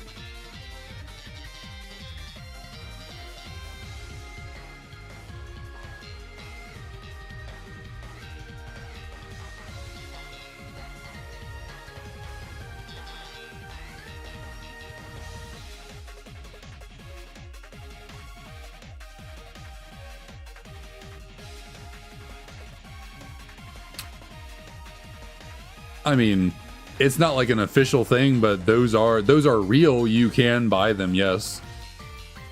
But they're not official from Nintendo or anything, but like you can buy them online and they do have all the games on them. But no, they're not official or anything.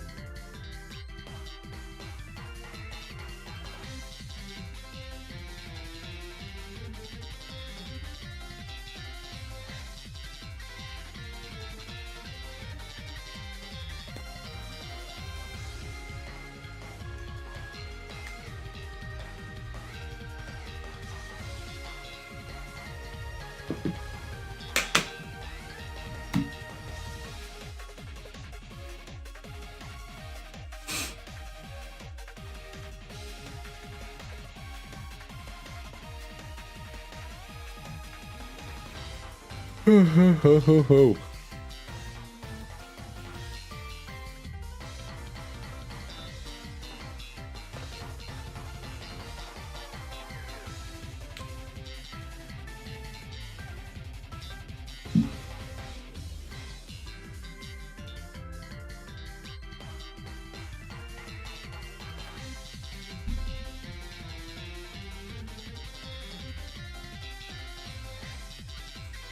You know what's something I really want to get that I have not committed to picking up?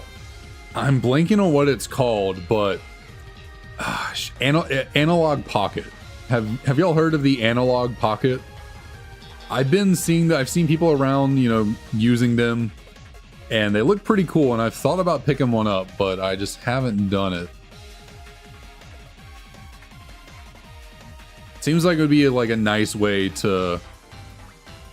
Oh, you got one last week. Nice. How you like it? It looks pretty cool. I definitely would want to give it a try. Looks like it'd be a really fun way to play the games on. Because what, you can play Game Boy, Game Boy Color, and Game Boy Advance games on it? Basically, what, every kind of game from the Game Boy era. Right? Something like that.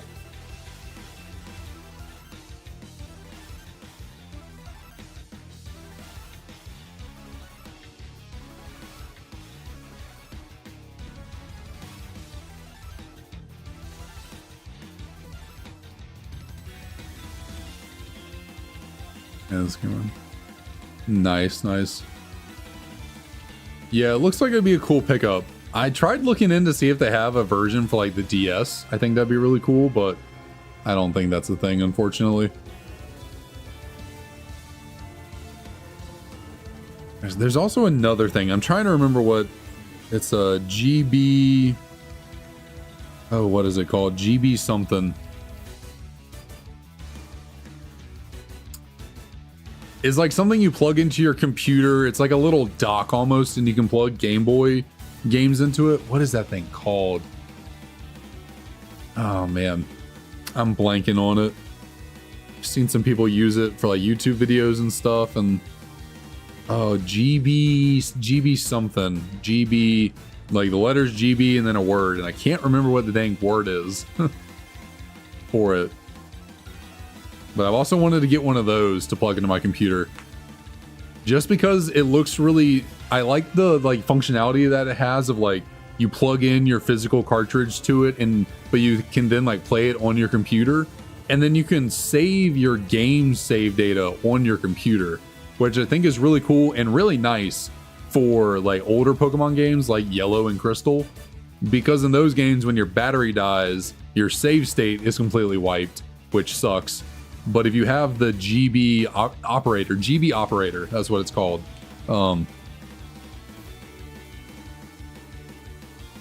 It would be really cool to be able to like have your save file or what is the word I'm looking for? Backed up, save file backed up. It'd be really cool to have that backed up if the inevitable happens of your battery in your game dying. So I've looked into that before as well, but both of those things, I think what the analog pocket and the GB operator, I think they're only around in stock when they have them in obviously in stock. They don't constantly have them just available, so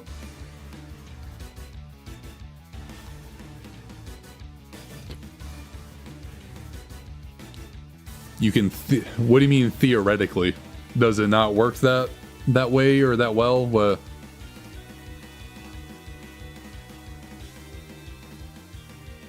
Also, can't you dock the analog pocket and connect it to like HDMI and play on a computer screen or like a TV or something? And that's pretty cool too. It's pretty cool functionality. Oh, why is Pearl not moving? What are we doing down there?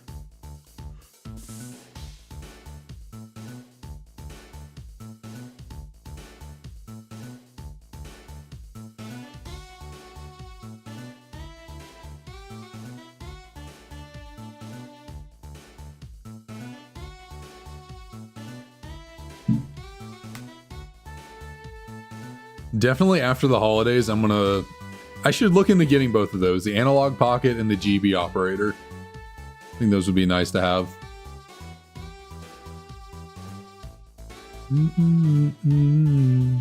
Right now though, and spending a little bit too much money on other stuff, which I guess the money I spent on those Pokemon cards, I guess I could have gotten for, probably could have gotten one of those.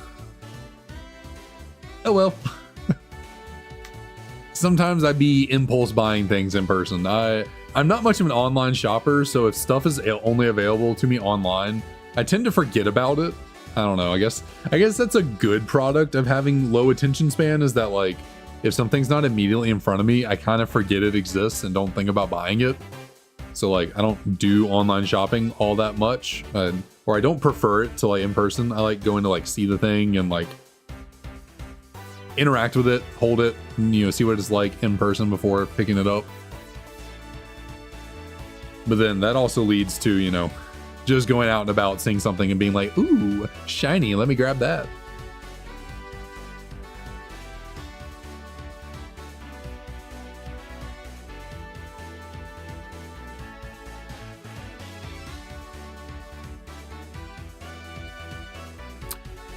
Freddy, yeah, they do make protective cases for the DS. I've seen them on eBay before. Now they might have been made by someone might have 3D printed them, I don't remember, but I think I've seen them on eBay before, like a protective case or something to go on them. But I couldn't tell you about the pricing, I don't really know.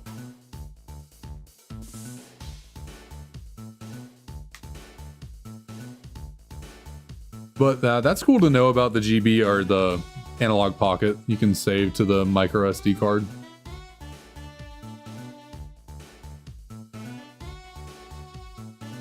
That would certainly be nice because yeah, my yellow and crystal are just unplayable because the batteries are dead.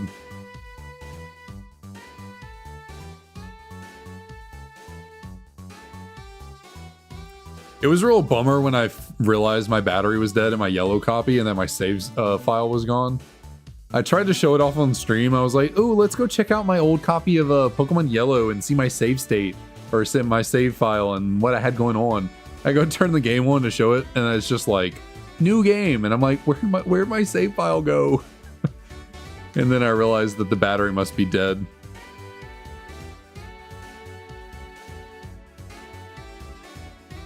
Which is kind of interesting that it died when it did. I don't know if someone replaced it at some point in time because I got my copy of Yellow from Second and Charles way back in like college. I got it before I got my copy of Crystal from Second and Charles, also in college.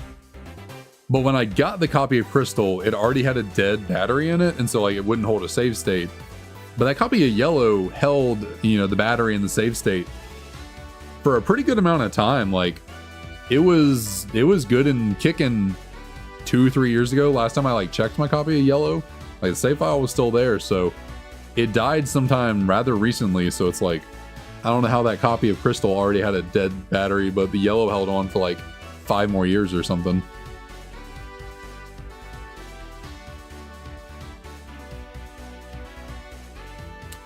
Yeah, unfortunately it is going to be really hard to get that game without spending a pretty penny. I got really lucky that I bought that. You know, my copy of Crystal is sitting right here. I don't know if you can really see it too well, but it is sitting right there if I can get my finger to position. And I bought that in college, yeah, at Second and Charles for, I think I got it for like 20 bucks. Really good, really freaking good. Well, actually, maybe it was like 50. I don't think it was 20, it was like 50. But compared to what it is now, that is still very nice. So I got lucky on that. I think the reason I got it for 50 though was because it had a dead battery. I think they marked it down because the battery was dead. If I remember correctly, it has been some time. I always forget that. Because what that was probably like, ooh, that was a lot longer ago than I'm giving credit. In my head, I'm like, that was probably like 4 or 5 years ago. That was probably like 8 years ago. I probably had that for a hot minute.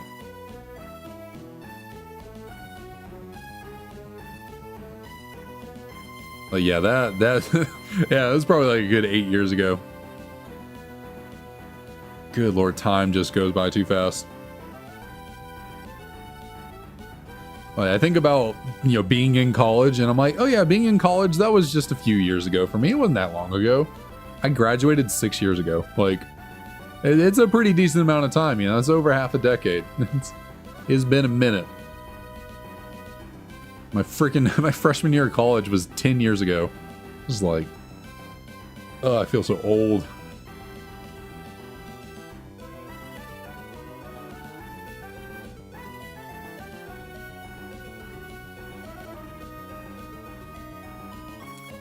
I just wish I had known back then, or I just had the, I don't know, not even the foresight. I just wish I had bought more Pokemon related stuff back then because it was so much cheaper.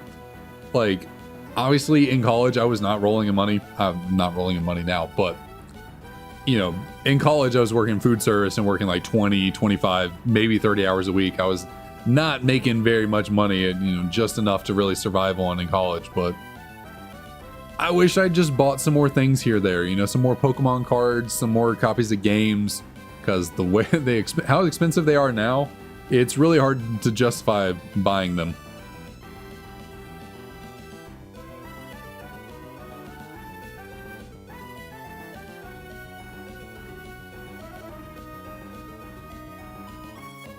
Like, it's because I didn't have nearly the bills back then that I have now. You know, I have, you know, big old grown-up bills now. You know, a copy of Crystal nowadays is what, like 180 bucks or something. Technically, you know, 180 bucks compared to like how much I get paid is not as much as like $50 was back then, how much I was being paid in college. But it felt like, I felt like $50 was not that big of a deal. I was like, oh yeah, 50 bucks for a used copy of Crystal, that's fine. I look at $180 for Crystal now and I'm like, there's no way in hell I'd buy that. Like, I'm so glad I already had my copy. Same with Emerald. I'm so glad I already had a copy of Emerald. Because that one, Emerald might be the most expensive game out there. That one's probably sitting around, what, a good 200 bucks? Yeah, that's just... Is it? I thought it was like 180. Is it closer to 200? Shoot, does that mean Emerald's even more than that? I thought Emerald was like the top of the top in terms of the old Pokemon games and prices.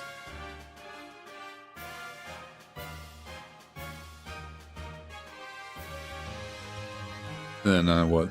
Unfortunately for me, you know, Black 2, White 2 are my favorite Pokemon games, and they're like a good $170 or something, which is wild. Again, thankfully I had a copy of Black 2 from back in the day, but I do not have a copy of White 2, and I just am not looking forward to dropping the money on that.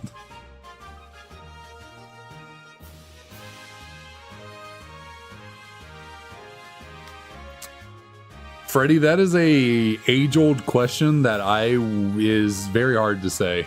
It's, yeah, I would recommend going on Reddit for looking at, you know, figuring out if a game's authentic or not. There's subreddits on there where you can like post pictures of, you know, eBay listings or whatever you're interested in getting and asking for people's opinion. I forget what one of them's called, like game authenticity or something like that. Game verify, something like that.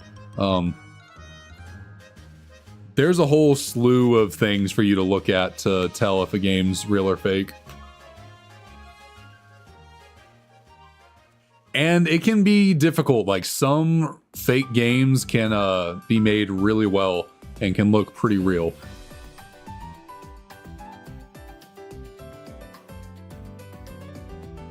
Oh yeah. Yeah, I followed DK Oldies on TikTok for the longest time and I didn't realize how egregious they were with their pricing. Oh, excuse me. But yeah, one day I just saw people complaining about it and I was like, oh, I like their videos, it seems fun. But then I heard about their prices and I was like, oh, that's a little steep. That's a little steep there.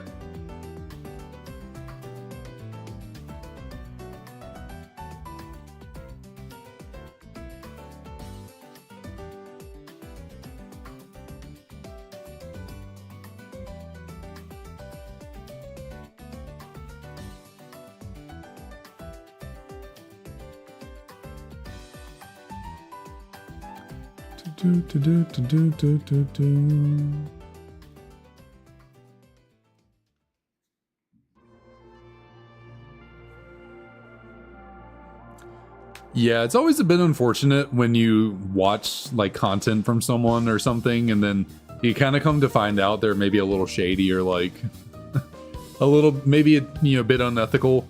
Like, I initially got into collecting Pokemon cards. Like, I started buying them just like very sporadically here, there, randomly in early 2020 because I saw like a cool box or something of Pokemon cards that I wanted to try. But I wasn't like going crazy with it. I was just buying some small stuff here, there to open just for fun. But then I started watching someone on TikTok who was opening things and like some older stuff. And it like really got me interested in the cards even more. So like I really started diving more into learning about the cards and opening more and all that. And I liked their content on TikTok. And then I kind of came to find out they were like really shady with their like reselling or like their ripping ships or whatever they were doing to make money off Pokemon cards was like really shady and that kind of ripping people off. And it was like, damn, can't trust no one.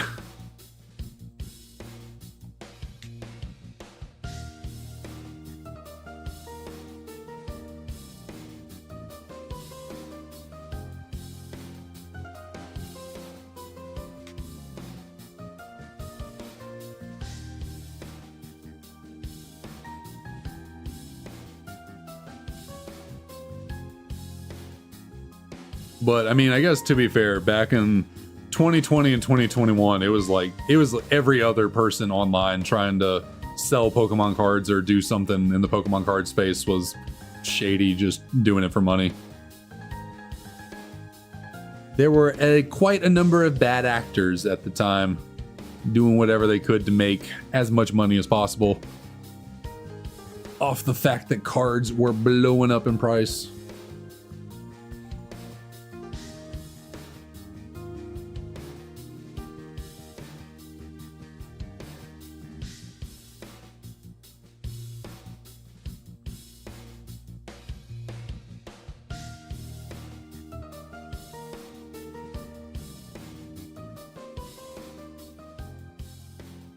Come on.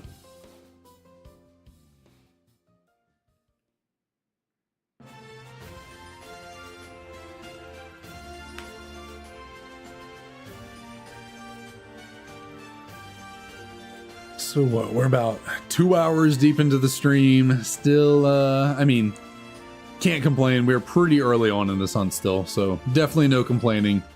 But we've seen a total of 1,600 encounters so far, you know, after 400 resets. Total of 1,600 total Pokemon gods. No shinies yet.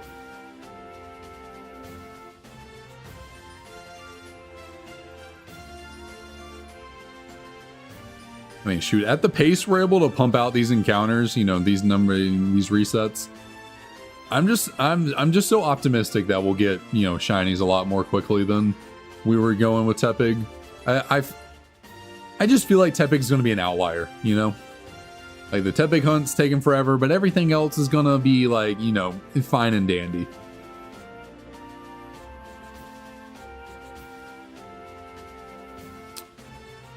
So how am I able to control all four at once? I have a central controller receiver in this DS here. So basically, you know, I have capture cards installed into these 4 regular DSs, and also wireless receivers, or like input receivers basically, were installed into these. And so on this DS right here, so like this cart that's plugged in is not an official cart or anything. It's from this company or this Inside Gadgets website. And basically this DS controls the other 4 DSs on the screen. So all the inputs that I put into this thing are read onto those. So, you know, click A, all the games start. Click A again. Click A, boom. And if I want to move, just press forward, they all move. Yep. It's pretty sweet. I learned about this not too terribly long ago, actually, and it is pretty nice. What do you mean, what if I mess up? Oh, always clicking the wrong button. Yeah, no problem. Yeah, if you're interested in it, Inside Gadgets is the website. And I had, you know, I bought these pre-put together with the capture cards and the receivers already put in them, but, you know, if you're capable at doing stuff on your own, you can buy the receivers and stuff and just install them yourselves. And I really don't think it's much effort. I was going to do it myself, but then I saw a listing on eBay with it all already done and put together, and I was like, you know what, you know, just take a little shortcut. I'm just going to go ahead and buy them. Nope, those did not want to reset for some reason.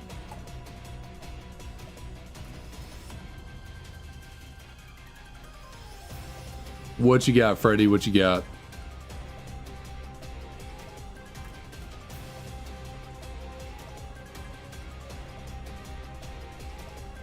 And yeah, the receiver works. I mean, whatever Pokemon games I have in the DSs, you know, Platinum, Diamond, Pearl, Black, White 2, any Game Boy games, you know, they all work. So it's pretty sweet. It's very useful. It's making hunting immensely faster, you know. If I didn't have this thing allowing me to do like 4 DSs at a time, I would, you know, for a hunt like this, I'd at most have 2 DSs, and then having to use like both hands and everything. I was doing that for the longest time for Tepig, and it definitely made things take a lot longer. Like, there's a reason why I'm, 5 months deep on Tepig and only at 10,000 encounters. I know, I say only 10,000, like, still a lot of encounters, but if I'd had this whole 4DS system set up, I would have been at 10,000 encounters a lot, sooner for Tepig. Because it took me like a solid 4.5 months to get from 0 to 8,000 encounters on Tepig. So that's 2,000 encounters a month or something like that. I got 2,000 encounters in 2 weeks after upgrading to this new system. So I mean, I guess, okay, well, that completely tracks. 2,000 encounters a month on 2DSs. Well, you add 4DSs, that's gonna, you're gonna cut the time in half. So yeah, 2,000 encounters in 2 weeks, but it certainly feels a lot smoother this way too. I don't have to, before I was having to mash buttons with both hands on both DSs and just constantly moving around doing stuff. Now I can sit back and relax a lot more and just chill.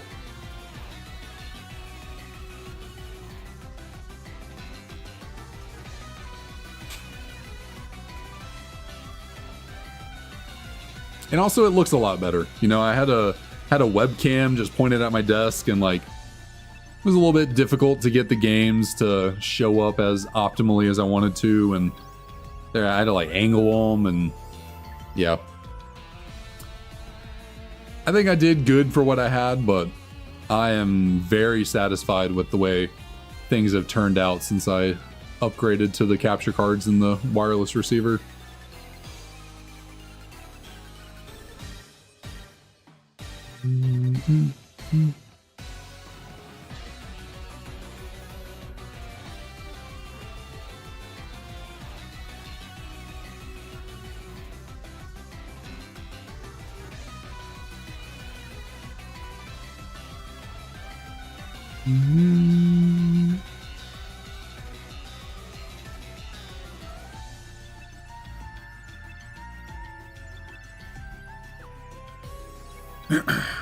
Sometimes it does get a little out of sync, like right there. For some reason, Pearl got ahead of the other ones. Sometimes the receivers don't perfectly, read the inputs immediately, so sometimes a DS or two will lag behind the other ones, but it's not too big of a deal. Can pretty easily get it situated and fixed.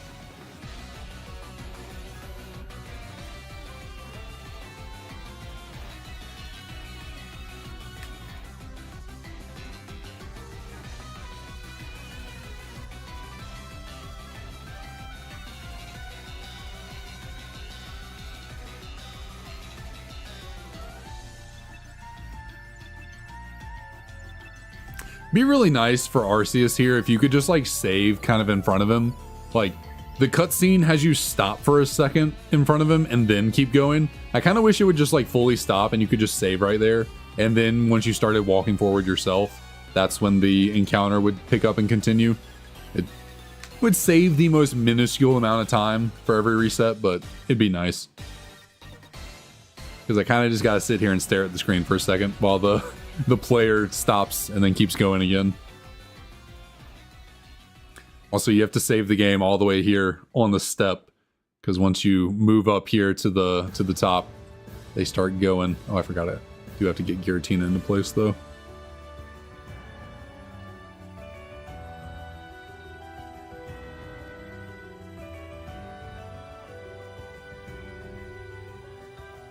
I swear I'm always thinking that Palkia is shiny. Like, Palkia's shiny is like the most similar to its original out of all of them. So like, every time I see Palkia for a brief second, I think it's shiny and I like get a little excited, and then I realize, oh, that's just a regular Palkia.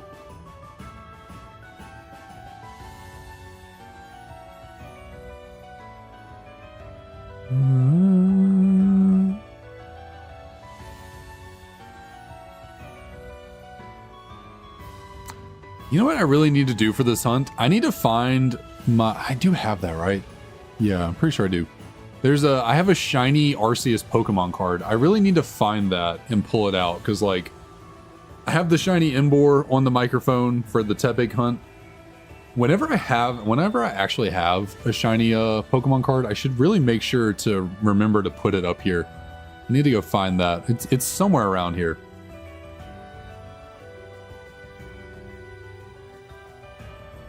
Yeah, Palkia. Oh god. What just happened there? Oh my goodness. Oh man. Yeah, Palkia is doing that to me all the time.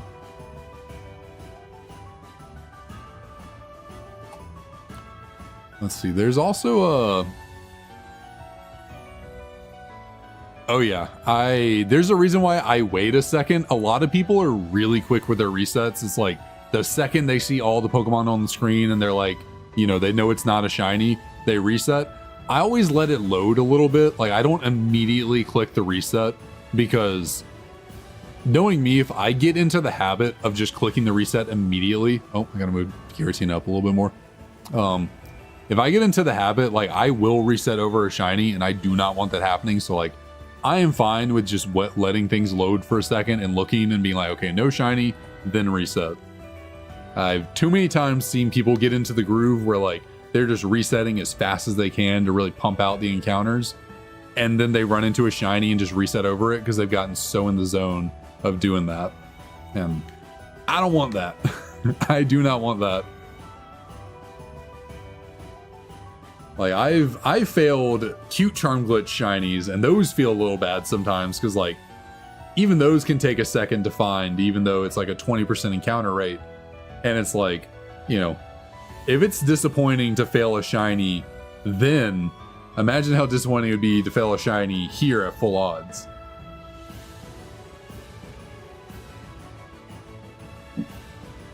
That would be really, really bad.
Oh, Hunter, I appreciate that. Thank you so much. Yeah, thank you. I was fiddling with my phone right there and almost missed your message. I appreciate that so much. Thank you. I try my best. I try my best. Sometimes I do feel like sometimes I do worry I've run out of stuff to say. I'm like, oh, I need to keep it moving sometimes, but thank you. I appreciate the kind words.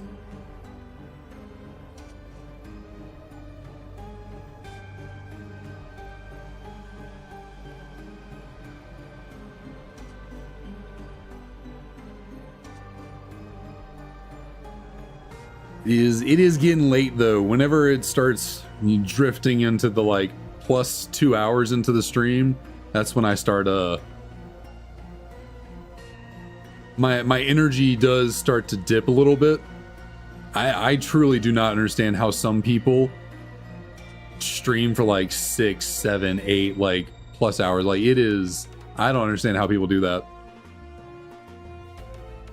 Like, shoot, for me, around like the 3 hour mark, I start losing my voice. Like, I don't know how people can talk so continuously for 9-10 hours on end sometimes. Okay, what is going on? Why is that one down there not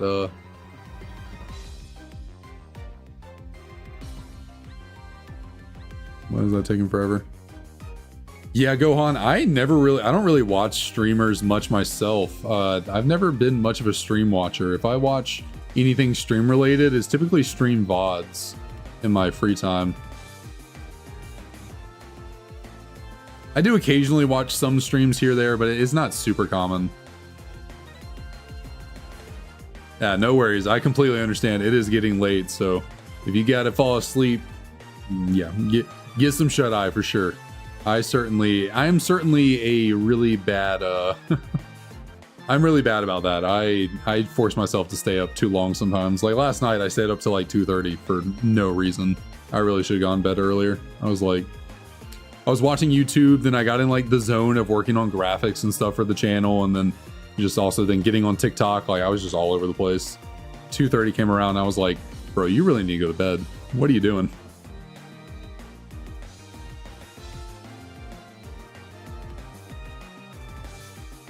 And like the thing was, I was starting to feel tired at like 12:30, and I was like, I should probably go to bed. And then I just really got in the zone. Working on graphics, working on thumbnails, and just tweaking things here, there, and next thing I knew it was 2:30, and I was like, okay, what am I doing? Go to sleep.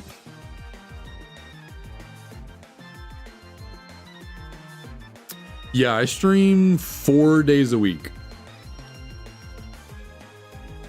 So I stream on Monday, Tuesday, Wednesday, and Friday. Typically, that's what I try and keep to. I try my best. Sometimes I will take a day here or there if just, maybe if work was just an incredible stress-filled shit show, I might take a day and be like, okay, well, you know what, no stream today. Just need to relax and reset. But yeah, it's usually 4 days a week.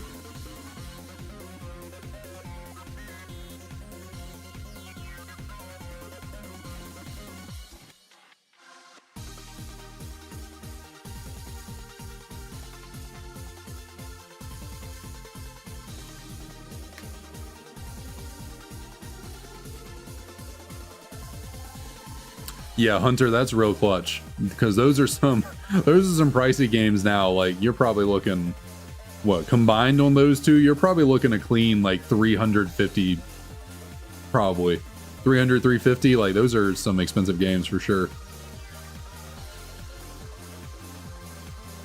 Shoot, I had to pick up Japanese copies of Fire Red and Leaf Green because they're so much cheaper. Like a single copy of Fire Red or Leaf Green in English is like 130 bucks. I got both copies of Fire Red and Leaf Green in Japanese for $60 combined. So $30 each.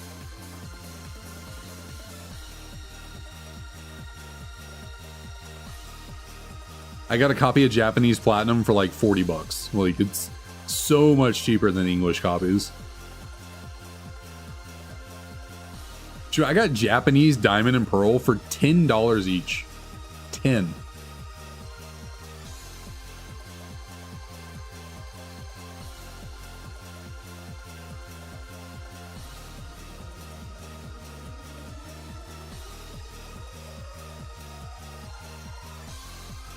Yeah, that's understandable. I mean, yeah, if you like don't remember the gameplay or the story quite as well, definitely playing them in Japanese is tough. I've fortunately played through I've played through all generation 1 to 5 games so many times. Like I can play through them in Japanese and not need to know what's going on. Like it's not that I can read it. I cannot read it at all. I just know where everything is, what I'm looking for, what I need, what moves what.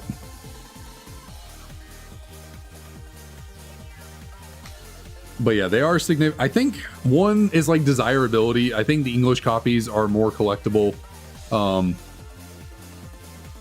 Two, I think, don't quote me on this, I think there are just more Japanese copies out there than English. Like, I think they sold more in Japan than they did outside of Japan, just because, it's a Japanese game franchise. I think they're just more copies of them.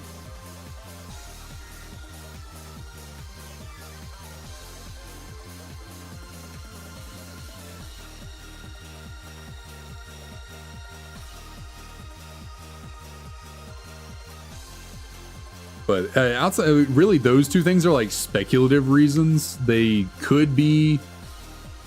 It could be other factors. I really don't know, but those are my speculative reasons. They're not as collectible of items as the English ones, and there's probably more of them out there. So, you know, more supply, less demand, so therefore they're cheaper. Yeah, DS, Nintendo DS games are not region locked, so you can, so like you see, I have an English copy of Platinum in the top left. I have a Japanese copy of Platinum in the top right. I have English Pearl in the bottom left and Japanese Diamond in the bottom right. All of my DSs are English DSs. So yeah, Nintendo DS games. And also, I think Game Boy Advance games are all non-region locked. You can play them on whatever console you want. I think so. Or at least on DSs. I think once you get to like 3DSs, it's a little bit different. I think there might be more region locking or something on if you try playing certain DS games on 3DSs, but I think on DSs though, you're good to play whatever language you want.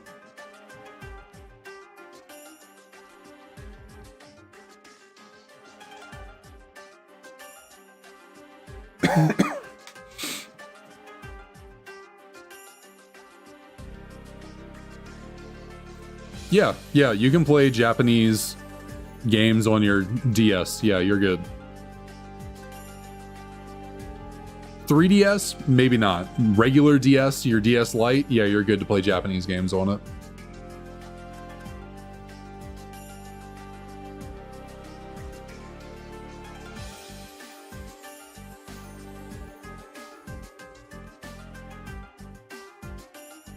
Now, like I said, if you don't know how to read Japanese and you don't really know the games too well, you're going to be pretty lost, but I guess you can always look up guidebooks or walkthroughs or something.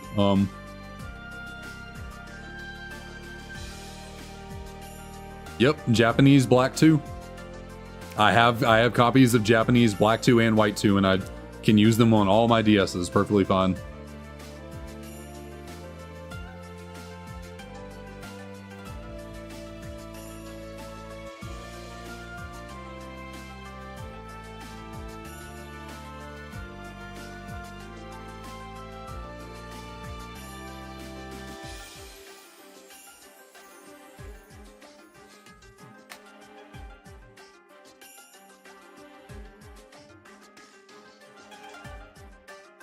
And the nice thing about Japanese games is that they're generally less faked.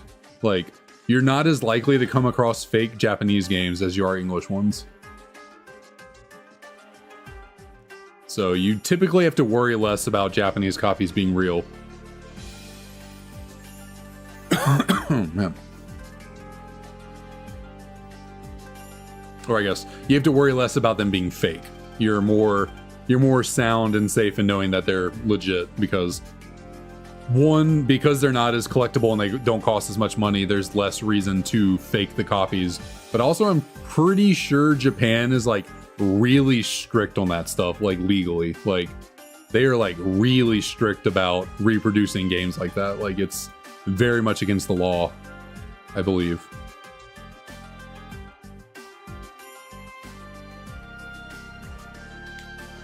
Now, obviously, you can fake those kind of games outside of Japan. You know, someone in America could fake copies of Japanese games, but there's not as much incentive for them to do that.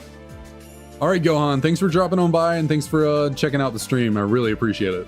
It's been a great having you around.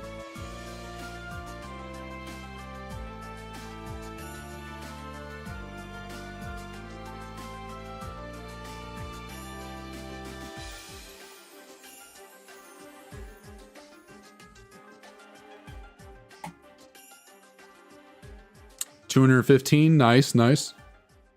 Good progress.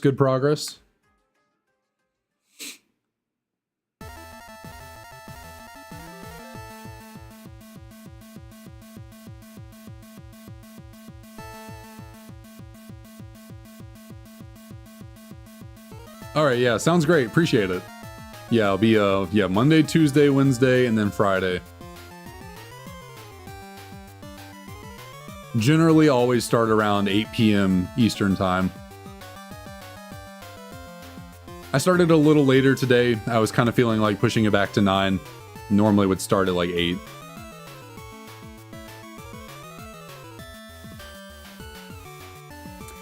Yeah, sorry, Freddy. Yeah, no streaming on the weekends. I used to stream on Sundays, but the weekends I am generally really busy, so it is kind of hard to find time to stream, but also I kind of just want to chill and not, yeah, really just want to chill. Get some stuff done in my personal.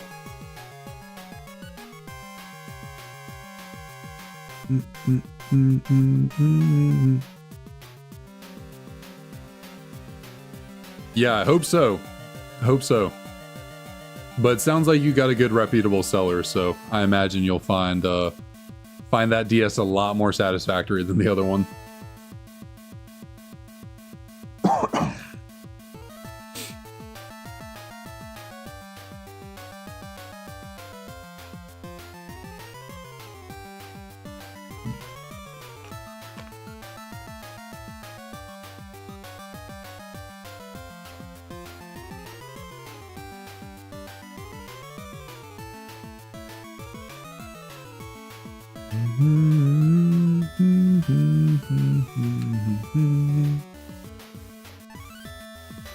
Oh man, I feel like the way I'm kind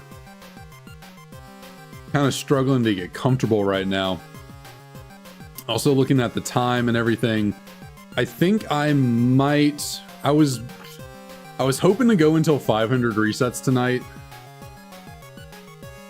Yeah, okay, never mind.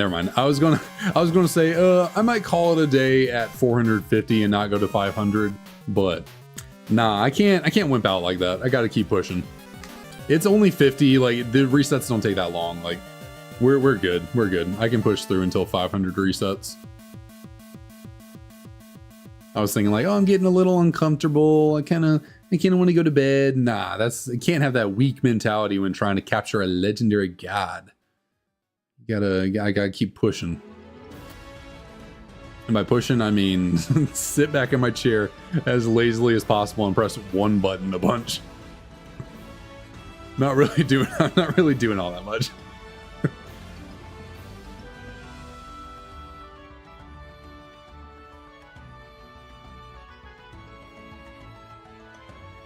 When I find a shiny, I start looking for another one.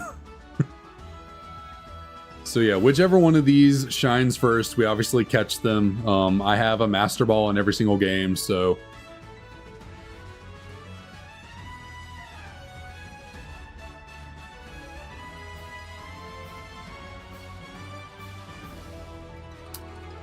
Oh, so like, okay, so say if one of these showed up as a shiny right now, like say the Giratina up there was a shiny, like... Instead of resetting all the games, I don't got to reset all the games. Really, I mean, what I can do is like, if I'm like, oh shit, Giratina's shiny, oh my god, we got to catch it. I can put the wireless receiver down. I can just go over here and grab the DS that Giratina's on. So like, the Giratina is on this DS right here. So like, I can then just come over here and go to my bag, go to the Pokeballs. I have a Master Ball in here. And then boom, I could catch the Giratina. All the other games are not going, they're not running. Shiny Giratina caught.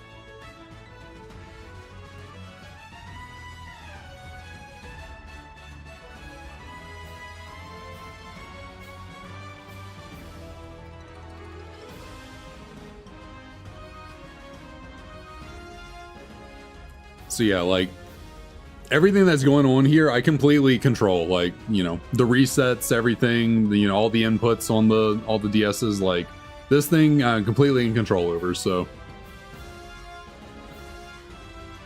I don't even have to put this thing down and grab the one DS and I don't know what you mean by pause it.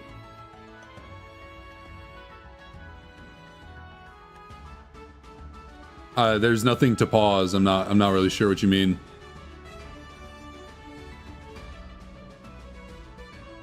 that's just for this one right here. Yeah, that's just this one right here. But I mean, I don't really care if it clicks A on all the DSs. Like say like the Giratina up there is, you know, so again, that's just this DS right here. You know, it has the Dragonite on the background, has the wireless receiver in it down here.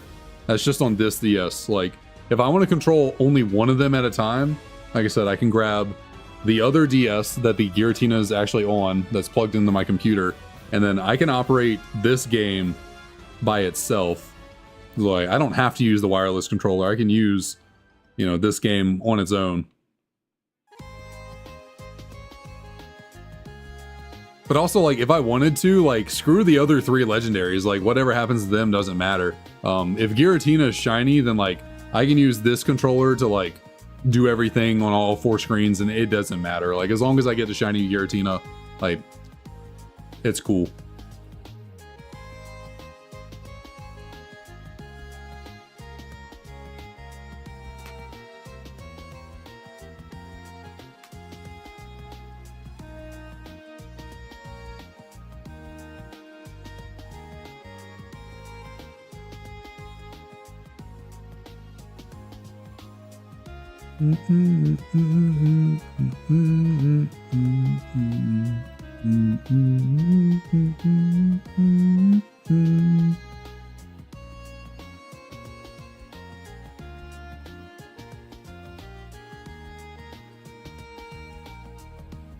Man, my back up here feels like it really needs to pop. Goodness.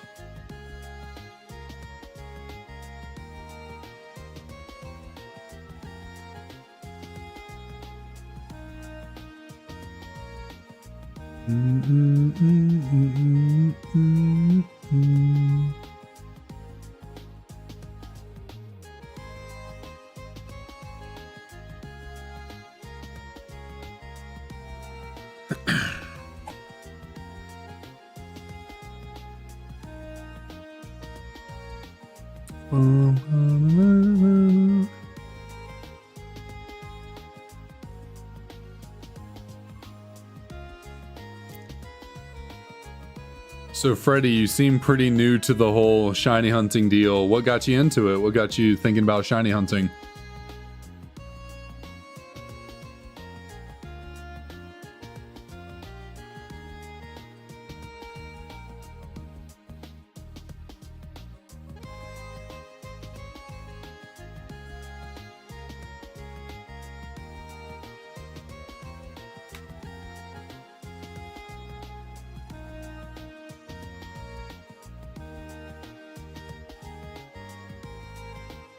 Gotcha.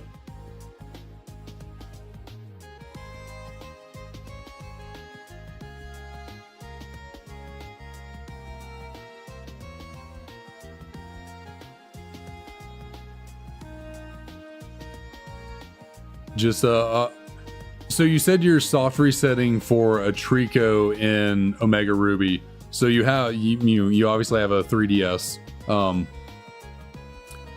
You know you can play DS games on the 3DS, right? Just making sure. Or 2DS as well. Like, you know you can play. Okay.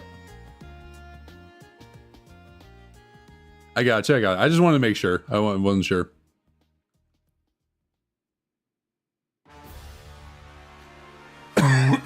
Excuse me. I don't know what I did. Let's just start coughing all of a sudden. Yeah, I feel you. I certainly do. I have way too many consoles to keep track of. I got 8 fat DSs. I have 3 DS Lites. I have a Game Boy Advance SP. Shoot, I technically got 8.5 DS fat DSs. Because I have this DS that is just broken in half. It doesn't have the top screen. It's just the bottom. So yeah, I got quite a number of DSs to use here, there, everywhere. Yeah, the DSIs are cool. I really want to pick up. I've been looking at, DSIs for a minute, wanting to pick one up Specifically, there's black and white versions, Pokemon black and white editions of them, and they look super sweet, and I've been eyeing them down for a long time. Just have not pulled the trigger on getting them. Yeah, the DSIs are newer than the DS Lite. You know, it goes the original fat DS, and then the DS Lite, and then the DSi. And then the DSi XL.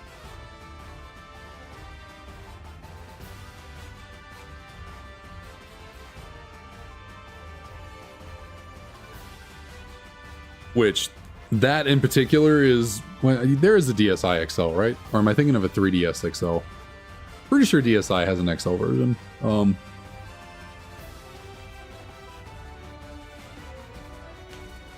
One of those would be nice for me because, you know, I'm a grown up. I'm a grown man. I got bigger hands, so sometimes the DS Lite can be a little bit too small for me. So having a bigger form would be nice. Would be clutch.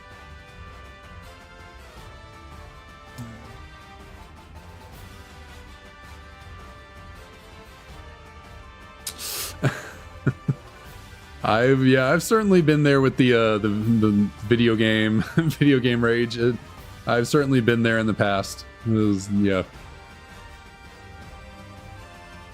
Catching legendary Pokemon can be a real pain in the butt sometimes, but Shugo, is it Shugo?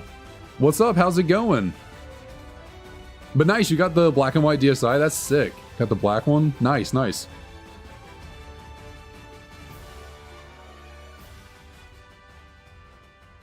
Yeah, for the longest time, I actually had a listing on eBay of like the sealed copy, like sealed. I can't remember if it was Japanese or English, but it was the sealed boxes of those black and white DSIs and like a combined listing that someone was selling. And I had that thing in my watch list for the longest time and was like, oh, I want to get this so badly. Oh, it's so cool. But it was like $1,500 or something like that. Like, it was pretty pricey. Shit, it might have been more than that. I really don't remember now. It's been a while, but I wanted those things bad. I was like, that is sick. Considering they're my favorite games, black and white, black 2, white 2. I do want to collect more Gen 5 memorabilia like that.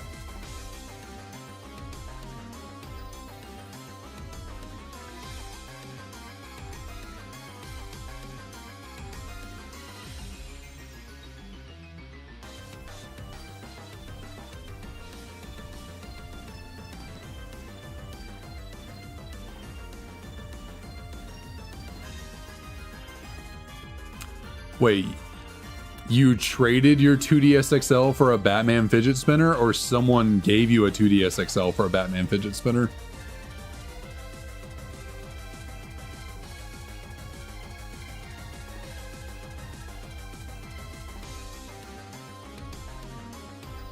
By the way, I need to change out my controller real quick, so okay. Got those, no shinies. This new DS. Transfer over my good old receiver.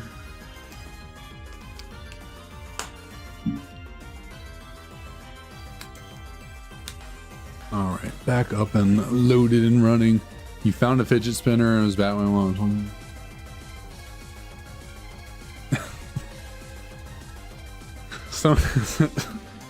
Some kid gave you their 2DS XL for a Batman fidget spinner. That's I think you might have fleeced that kid. I think you might have finessed him. I think you might have scammed him a little bit. Oh, you were a kid. Okay, I thought you were saying like now. I was like, you might have okay, if you were a kid too, it's a bit better than being older.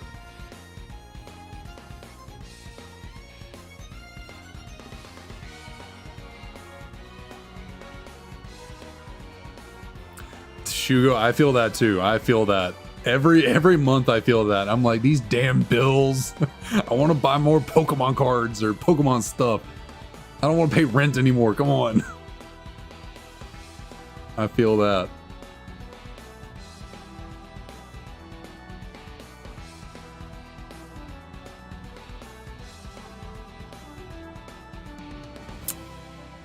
Well, hey, I guess I guess it worked out. You know, if they liked Batman enough and they wanted that fidget spinner, I guess it worked for you.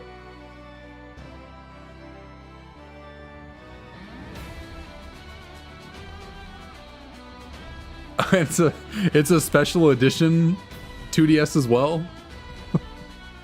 I think that kid's parents might have killed him when he got home. I think that kid's parents might have been a little upset with him when he got back and was like, I gave away my 2DS for this fidget spinner. His parents might not have been too happy with him.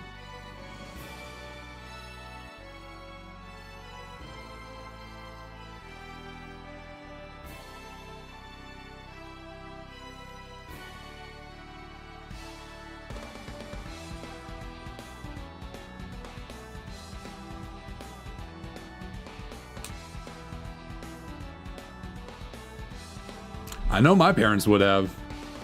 Back in the day, if my parents had bought me a Nintendo DS and I went to school one day with it and came back with a freaking bouncy ball or something, I think my dad would have kicked my ass.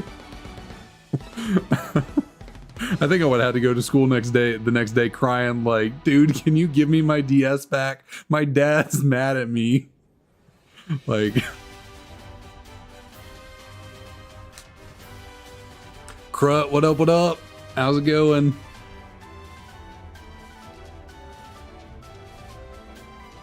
We do in fact got the we got the gods, we got RNG for the gods. I mean, shoot, we're making pretty good time on the total number of encounters. We got to get a shiny one of these sooner than later. Like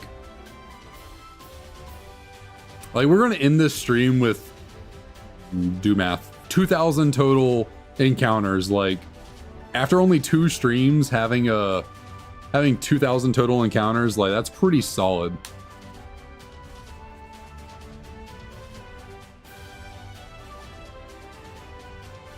Like shoot, there's no way this hunt takes us more than like 2 months. Like this hunt at most has to go into like January a little bit. Like there's no way this goes on too terribly long. Like, well, I guess if I can speak, good Lord, English, if I can get 1,000 encounters a week, I guess 2 months would be about up to odds on finding a shiny. So I guess this definitely could go longer than through January, but hopefully we get a bit luckier.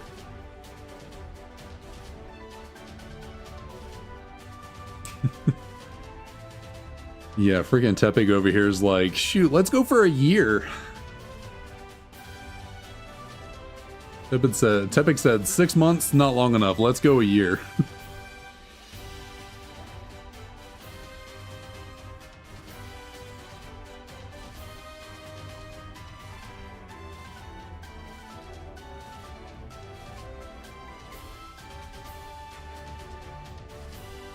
What I need I need someone coming into the chat going, man, this is going to take you forever. You're never going to find this shiny. And then boom, I'm going to get it. Because that literally happened on Tuesday. Like, I'm streaming on Tuesday looking for a shiny Squirtle on Fire Red Leaf Green.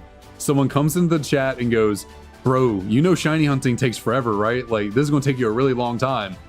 I got the shiny 4 encounters later.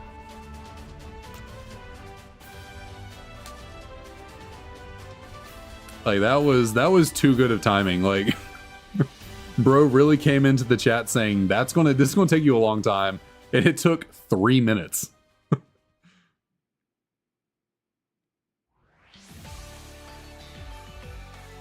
Okay, but Crut, the difference is you don't believe that because you've been here for 6 months watching me do the Tepig. Like you know it very well, Ken. You know it very well. What's up?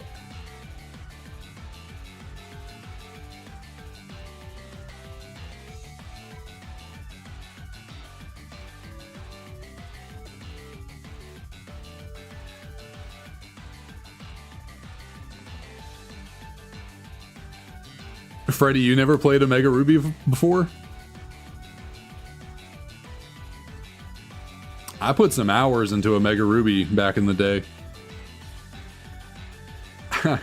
Shoot, way back then, I bought my copy of Omega Ruby from GameStop at midnight the day it released back in college. I think I put a solid 300 hours into that game in 6 to 8 months. I mean, shoot. After that, I haven't touched it since, but like, honestly, okay.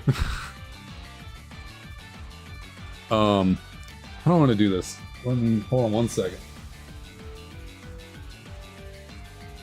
I don't know if this thing is charged up right now.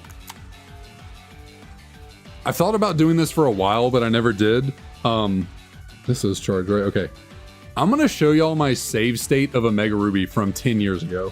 Okay? If my 2DS will turn on. Hello? Okay, there we go. So, this is my, original 2DS that I got forever ago. Yeah, this is, how do I want to do this? I don't know how well y'all are going to be able to see this, but I went through this recently within the last 6 months looking at what I got, and I was blown away. I don't remember any of this. I don't know how I got into possession of any of this stuff. So, start up my copy of Omega Ruby. Like, I'm telling y'all, I don't even know where these Pokemon came from. Like, I'm looking through my boxes, like, what was I doing 10 years ago? I have no idea. This is gonna be difficult. I wish I had my other camera set up that I could, like, put it down here and y'all could see, like, directly, but I don't have that other camera set up right now, so we're just gonna have to make this work. I can move my camera out of the way, or my microphone out of the way a little bit, so... Omega Ruby, get you going, get you started. You can see my reflection of my computer screen right here. Get that. Oh, how many hours do I have in this game? Can I check that in the trainer tag? Okay, so not 300, 200 hours into this game right here. So I think it's backwards. Oh no, it's good. So yeah, there's obviously all the gym badges, 200 hours. Let's check out my PC real quick. Look, check out the Pokemon in my PC. Actually, what do I have in my party? I don't remember. Okay, so here are my party Pokemon. What I have on me, if I can get this situated. We have a... Is that Shine? No, it's a regular Lantern, level 100. Hydro Pump, Volt Switch, Ice Beam, Hidden Power. This is a competitive Lantern, okay. We also got a... We got a level 100 Druddigon, Dragon Claw, Sucker Punch, Fire Punch, Gunshot. We got Ariados, Sticky Webs. Like, these are all just competitive Pokemon. We got a Kingler right here. Okay, the next one, Meloetta, Focus Blast, Psyshock, Relic Song, Hyper Voice. And then just a Murkrow. I think I brought this to a free-for-all or something. Like, I really don't know. Eviolite, Murkrow, Prankster, all that. These are like fully trained, like EV'd, IV'd, like perfect Pokemon. But that is not even like, my party is not even the start of it. Like my box, again, I don't know what I was doing 10 years ago, but I was clearly on something.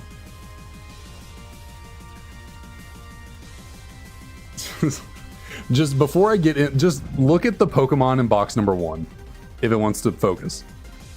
We got an entire row of Gengar. We got a couple Mewtwo's. We got Kangaskhan's, Lugia's, Ho-Oh's, Blazikins, Mawwiles, Salamence.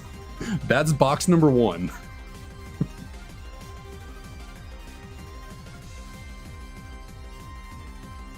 Okay, we're gonna start looking through because there's just shinies galore throughout here. So just a bunch of different Gengar variants. There should be a shiny here somewhere. One of these is definitely it's hard to tell with Gengar which one's the shiny, but there's got to be a shiny in here somewhere. This one. Okay, this one's a shiny. It's got the star right there. It's really hard to tell, but shiny Gengar. We got Mega Kangaskhan's, regular Kangaskhan's. We got Mewtwo, just a bunch of Mewtwo's, bunch of different items on it. Do I have a shiny Mewtwo? Nope, no shinies. We got Lugia, a bunch of different Lugias. One of these has no shinies on the Lugias or Ho-Ohs. Blazikins, bunch of Blazikins. Mawiles. There's the 2 Salamence. But that was just box number 1. Okay, I have 31 boxes filled with competitive Pokemon. Like, this is box number 2. Again, Salamence, Kyogre, Groudon, Rayquazas, Deoxys, Lucario, Dialga, Palkia, Giratinas.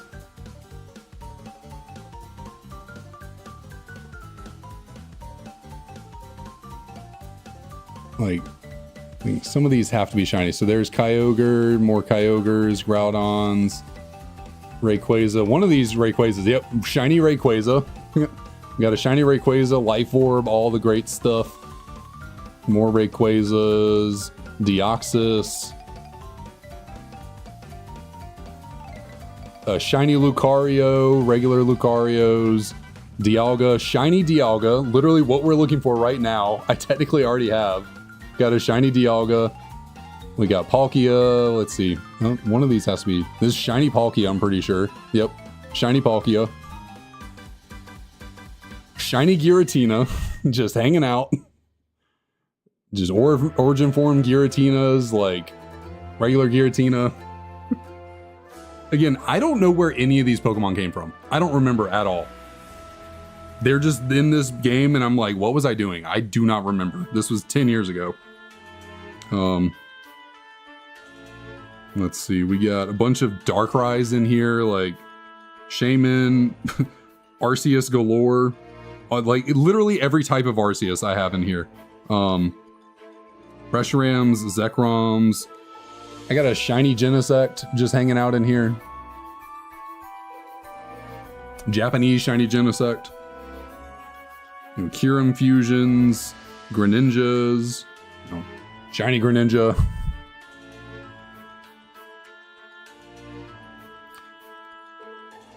Two shiny Greninjas. I literally have back-to-back shiny Greninjas in here. And then Aegislash. I have to have a shiny. No, I don't have a shiny Aegislash. Okay, well that's surprising. Yveltals. Xerneas's. A bunch of Venusaurs, Charizards. I gotta have a shiny Charizard in here somewhere, right? No? That's surprising.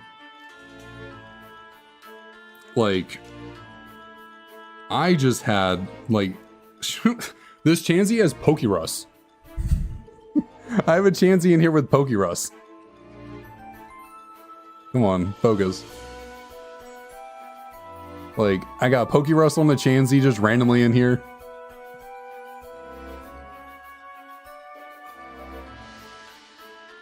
We got Talonflames. I gotta have a shiny Sylveon in here somewhere. Yep, shiny Sylveon. Like, I was... Okay, but the crazy thing is, these aren't my Pokemon, is the weird thing. I don't know where they came from. Look at the original trainer on this Gyarados. It's a shiny Gyarados. The original trainer is Vinicius? Look at that. Underneath where it says Gyarados, OT, Vinicius, Vinicius. I don't know who the fuck that is. Like, where did, but the thing is, like, all these Pokemon are either Vinicius or Y-O-H. Like, I don't know who I got these Pokemon from. Maybe I ginned them? I have no idea.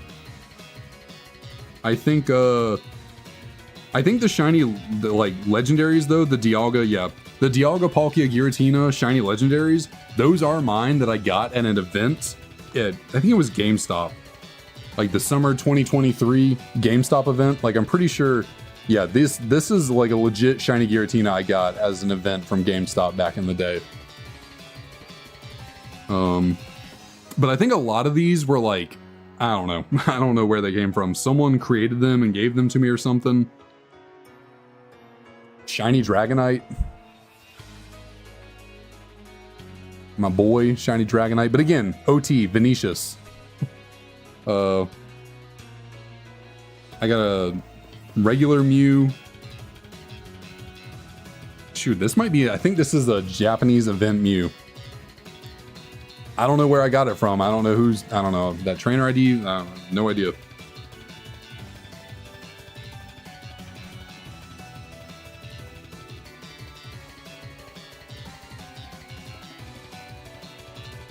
Yeah, so I guess there's a lot of Pokemon in this game, like a lot. And that was just some of them. But I just have boxes upon boxes filled with competitive Pokemon.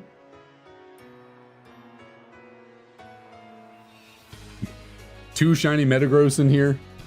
Like, goodness.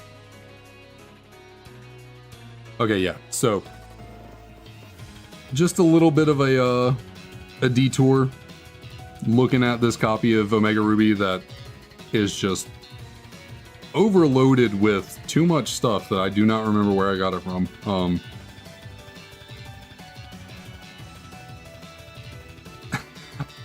Why does this say 2011?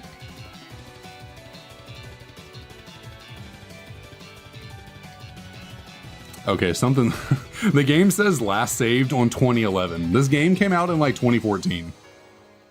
I don't know what I was doing.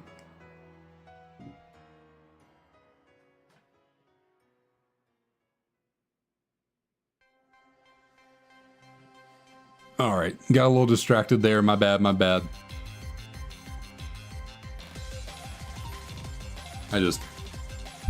I'd been wanting to show that off on stream for a while because I have no clue where any of that came from. But yeah.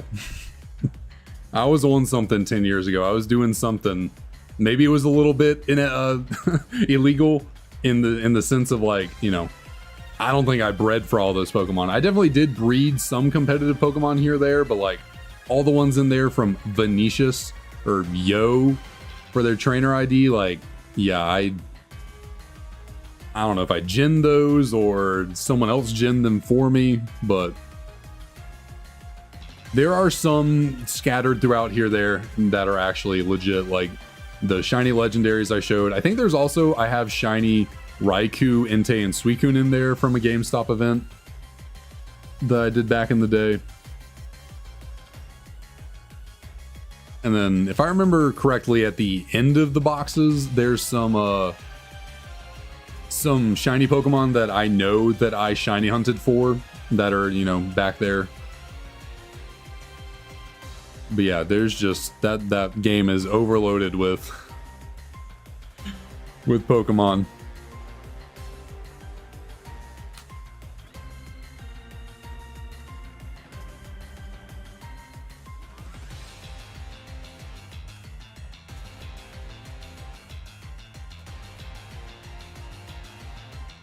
Yeah, Freddy, it'll probably take you a minute unless you get incredibly lucky. Like, getting a shiny right now would be very lucky for you, so it'll certainly take you some time.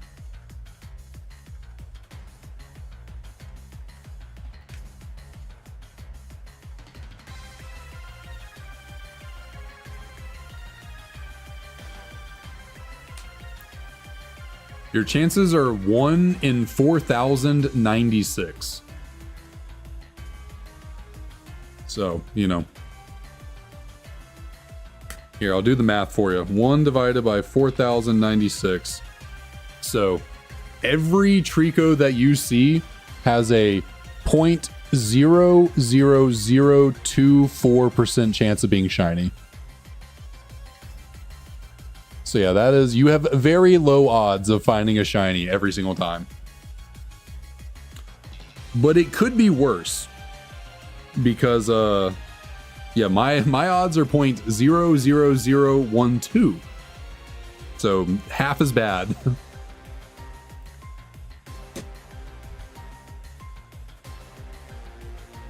Nope. Now, in Omega Ruby and Alpha Sapphire, the Poochyena might... I know in the originals Ruby and Sapphire, the Poochyena can be shiny. I can't remember in Oris if it can or not. It might be shiny locked in Omega Ruby Alpha Sapphire, but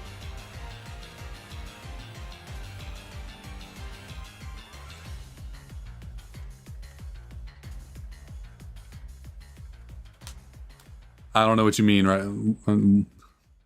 What do you mean, getting a shiny after 2 seconds?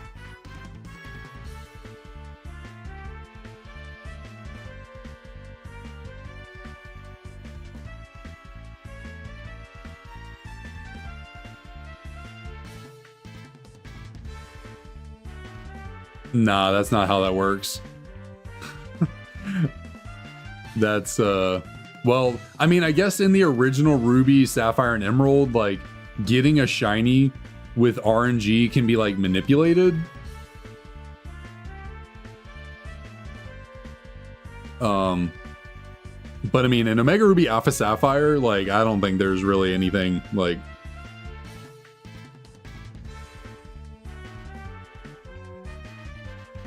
No, that it's not really how it works.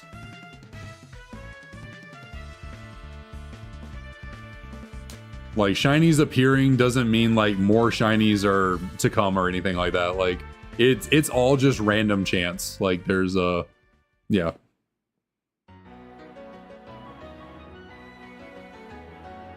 It's all just RNG. It's all just luck.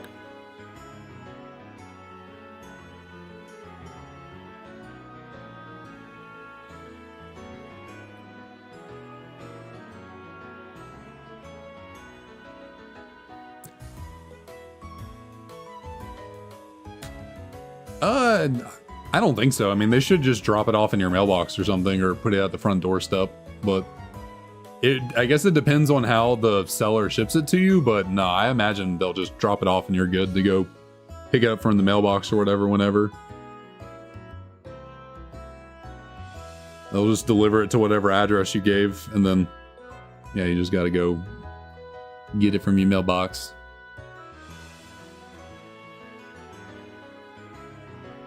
You're at 2159 for Fennekin. Gotcha. I guess, have you done any shiny hunting recently for that? Weren't you... Can't remember where you were last time. Or are you taking a little break on Fennekin right now?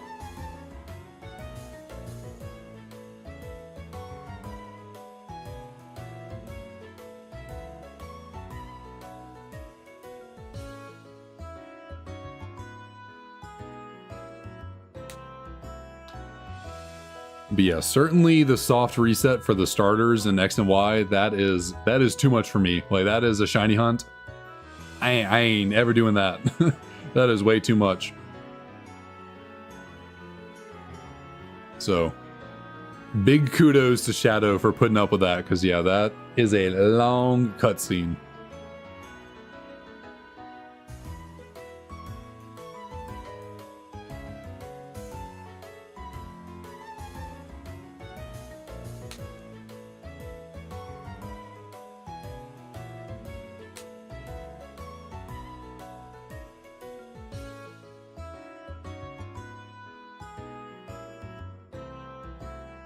It might be longer than that. And it's not just the fact that it's long, but you have to deal with like the dialogue of like giving yourself a nickname and like yapping with all the different rivals and stuff. Like, it's not just that it's long, it's like tedious and like annoying.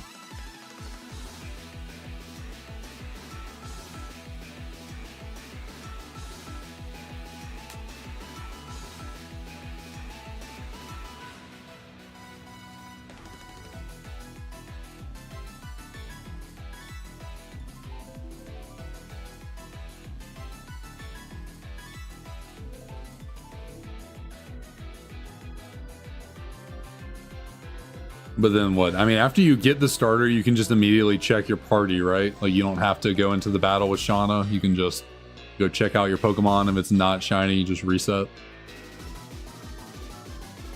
But like, don't you also have to like save your character like a little bit of ways from the area, and then like when you do the reset, don't you have to like walk up to it and it like takes you into the cutscene and you have to sit through all that?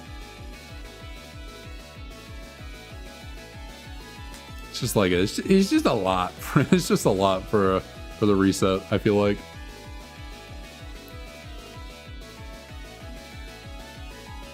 I mean, I feel like the Tepig's a lot, and It's just a lot of A mashing to get through dialogue.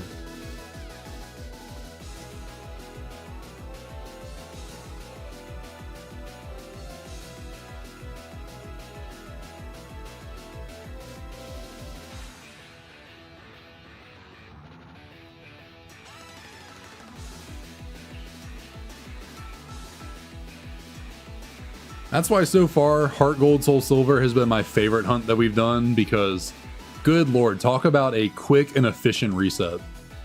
Start the game, check the starters, you know, you literally start the game right in front of the starter selection thing, click A, goes in there, you click around the wheel a couple times, see if they're shiny, reset. It takes like 10 seconds. It's so fast. And you see 3 Pokemon at a time in one singular game. Now, granted, if you're going for one of them in, you know, specific, it takes longer. But if you're cool with just one of them being shiny, that is a really freaking fast starter reset to go through.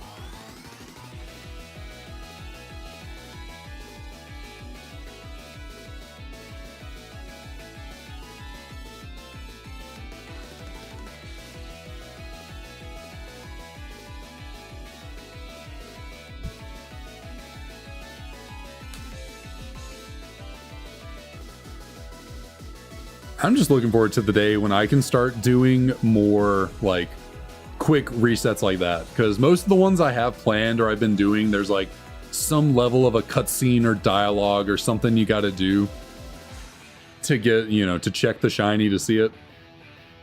I can't wait to get to like Rotom, where you're just standing in front of the TV and then you click A and boom, encounter goes on, not a shiny reset.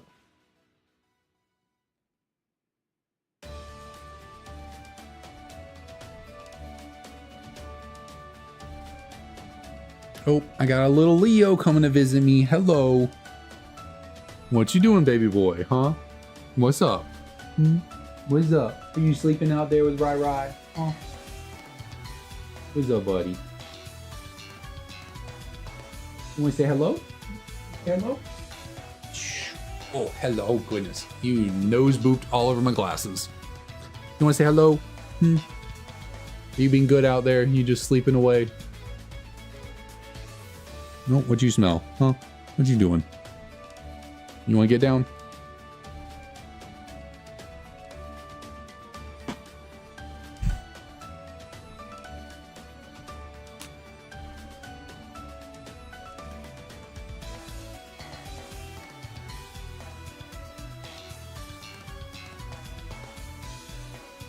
Yeah, some shinies are just not the best.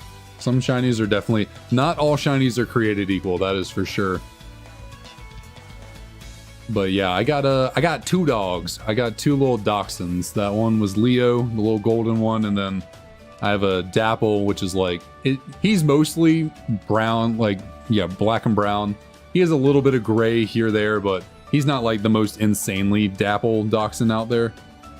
But yeah, I got 2 little weenie dogs.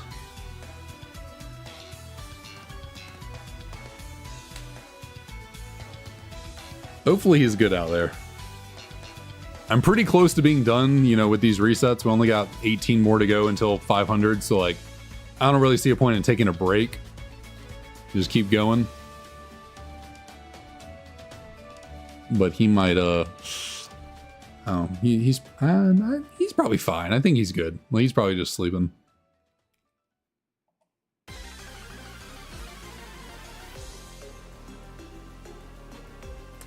Well, I guess to be fair, I like Shiny Kyogre. I think Shiny Kyogre is pretty cool. Like, I don't mind pink shinies. I think they look pretty good on most Pokemon. So, certainly Groudon. I don't really like the kind of yucky yellowish green they did for Groudon, but I think Kyogre's fine. Both of their primal forms, Primal Kyogre and Primal Groudon, they're great. The black with the accents.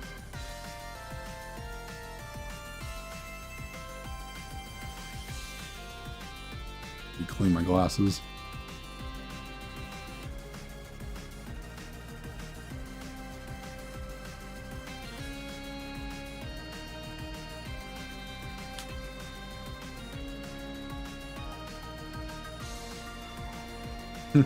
Yeah, everyone has their own vibes and feelings on things, and yeah, that's all good. I don't hate shiny Groudon. I'm not the biggest fan of the color green. I think I've said that a few times throughout the months on shinies, but yeah, green shinies are just not my thing. I don't vibe with the color green or really yellow all that much.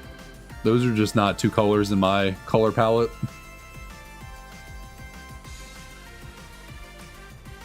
But shiny Trico's solid. I like shiny Trico. It's like a bluish green with like red accents. I think shiny Trico is pretty cool.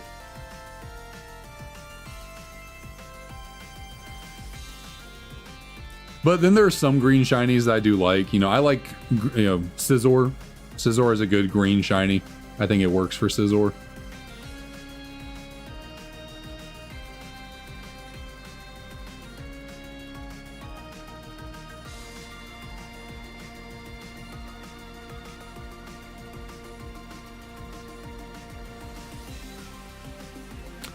Oh yeah, Mega Sceptile is pretty solid. Is not the like greatest Mega out there, but I mean it's good. It's really fast. It hits really hard specially.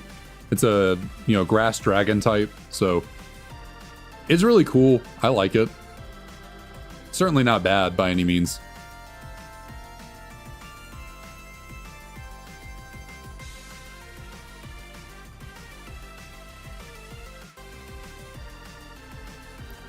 Hey Leo, I'll be out there in just a second, buddy, okay? I know you're probably ready for me to let you on bed, but I'll be out there in just a second, alright? Just give me a few more minutes.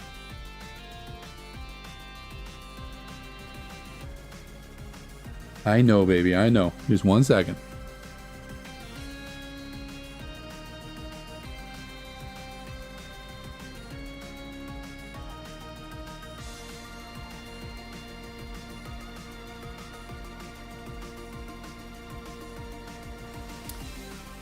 What do you mean? What starter Pokemon is Shiny Houndoom? What do you mean by that?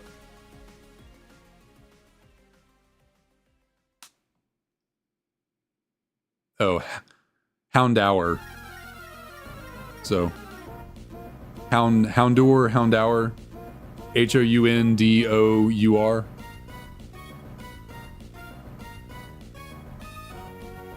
But I like Shiny Aggron. It's not the worst green shiny out there.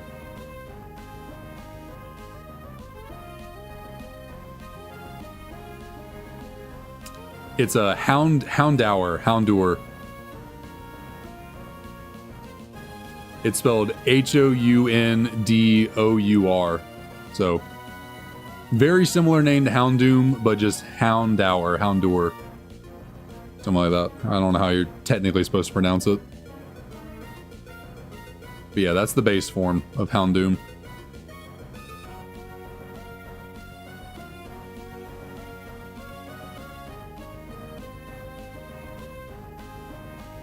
Yes, honestly, well, I think when terms of green shinies, I don't mind Salamence as much as others, but I think that's because Salamence has a lot of red on it naturally, and red's my favorite color, so like, I think it balances out the green for me, so like, I don't mind green Salamence as much as other green shinies.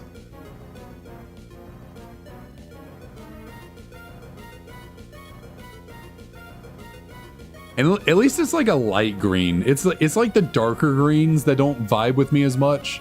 What? Pearl, why did we not reset? What are we doing?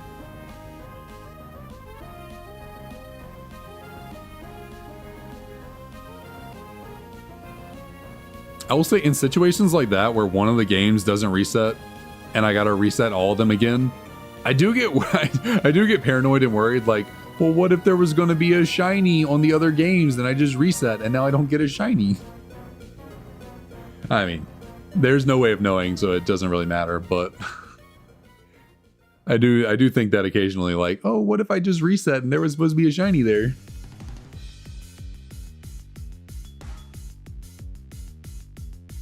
Yeah, shiny Gardevoir is real nice. The Ralts line has really good shinies. You just have to evolve any of the... So to get Gallade specifically, you have to have a male Curlia, and you have to evolve it with a Dawn Stone. With Gardevoir, just level up a Kirlia to like level 30. So it doesn't matter. Male, female, you just got to level up a Kirlia to like 30 something.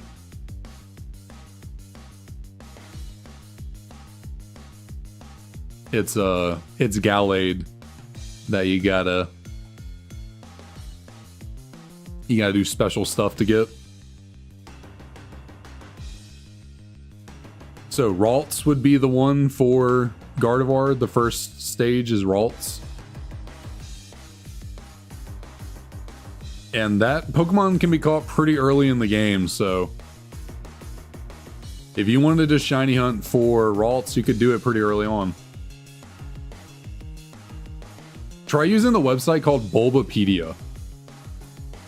Like, if you want to find out anything about a Pokemon, just type in their name, you know, Ralts, Pokemon, and then probably one of the first links will be to a website called Bulbapedia. It's like Wikipedia for Pokemon. Just check that website out. It'll tell you like everything you need to know about a Pokemon. You know, what games it's found in, where to catch it, how to evolve it, you know, just anything you can think of.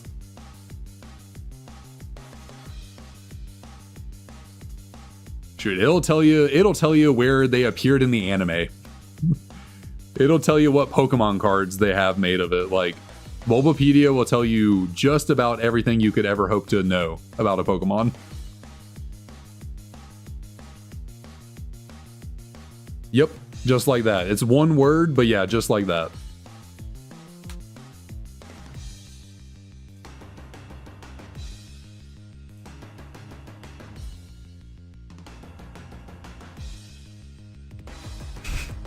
I feel you, Ryan. I feel you there. I feel you on Ursaring. I definitely do not. I am not an enjoyer of shiny Ursaring, that's for sure. That is one of those green shinies that, like, I can't vibe with Ursaring very well.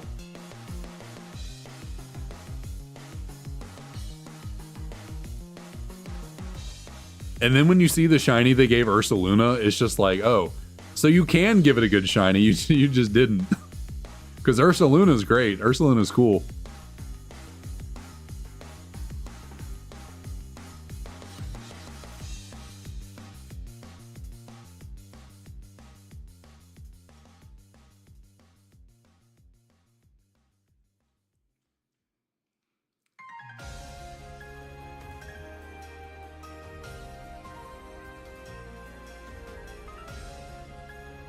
But again, Ursaluna's shiny is red, so, you know, naturally, really works for me. As a big fan of the color red. These people are using red decks under the top screen of previous.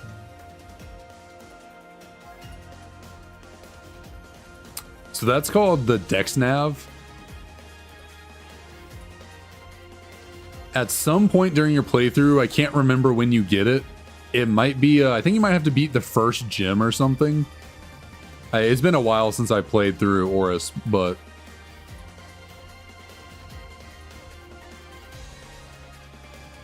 I think you have to beat the first gym and then you get the Dex Nav from like the Devon Corporation or something. And then, yeah, once you catch a Pokemon for the first time on the Dex Nav, you can then like chain encounter it using the Dex Nav features. There's a lot of much better tutorials out there you could look up on YouTube than just me kind of walking you through it. But yeah, I used to Dex Nav hunt back in the day in Oris. Pretty clutch. I think I remember getting a shiny Zorua through the Dex Nav back in the day. But it has been 10 years, so I don't remember it as much.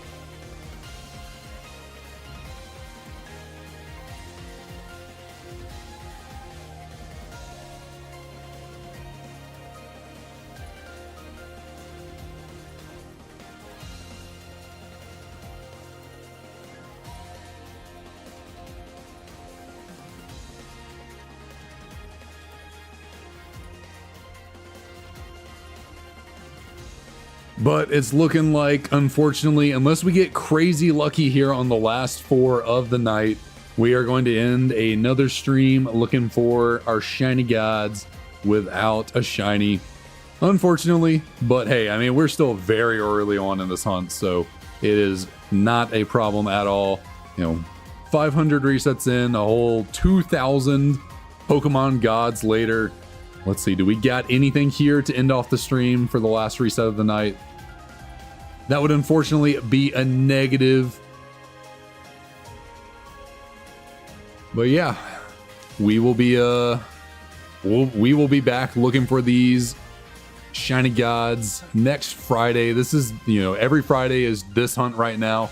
And then I haven't decided about Monday through Wednesday next week. I still got to figure that all out. But yeah, we'll definitely be back with this next Friday. And yeah, as always, thank you to everyone who drops on by to say, kind words and just chat with me and all, because I would go insane without people here keeping me company, chatting with me.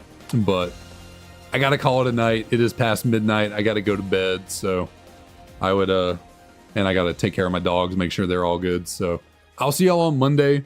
Again, not really sure what I'm gonna be searching for on Monday, but I'll get it figured out over the next 2 days for certain.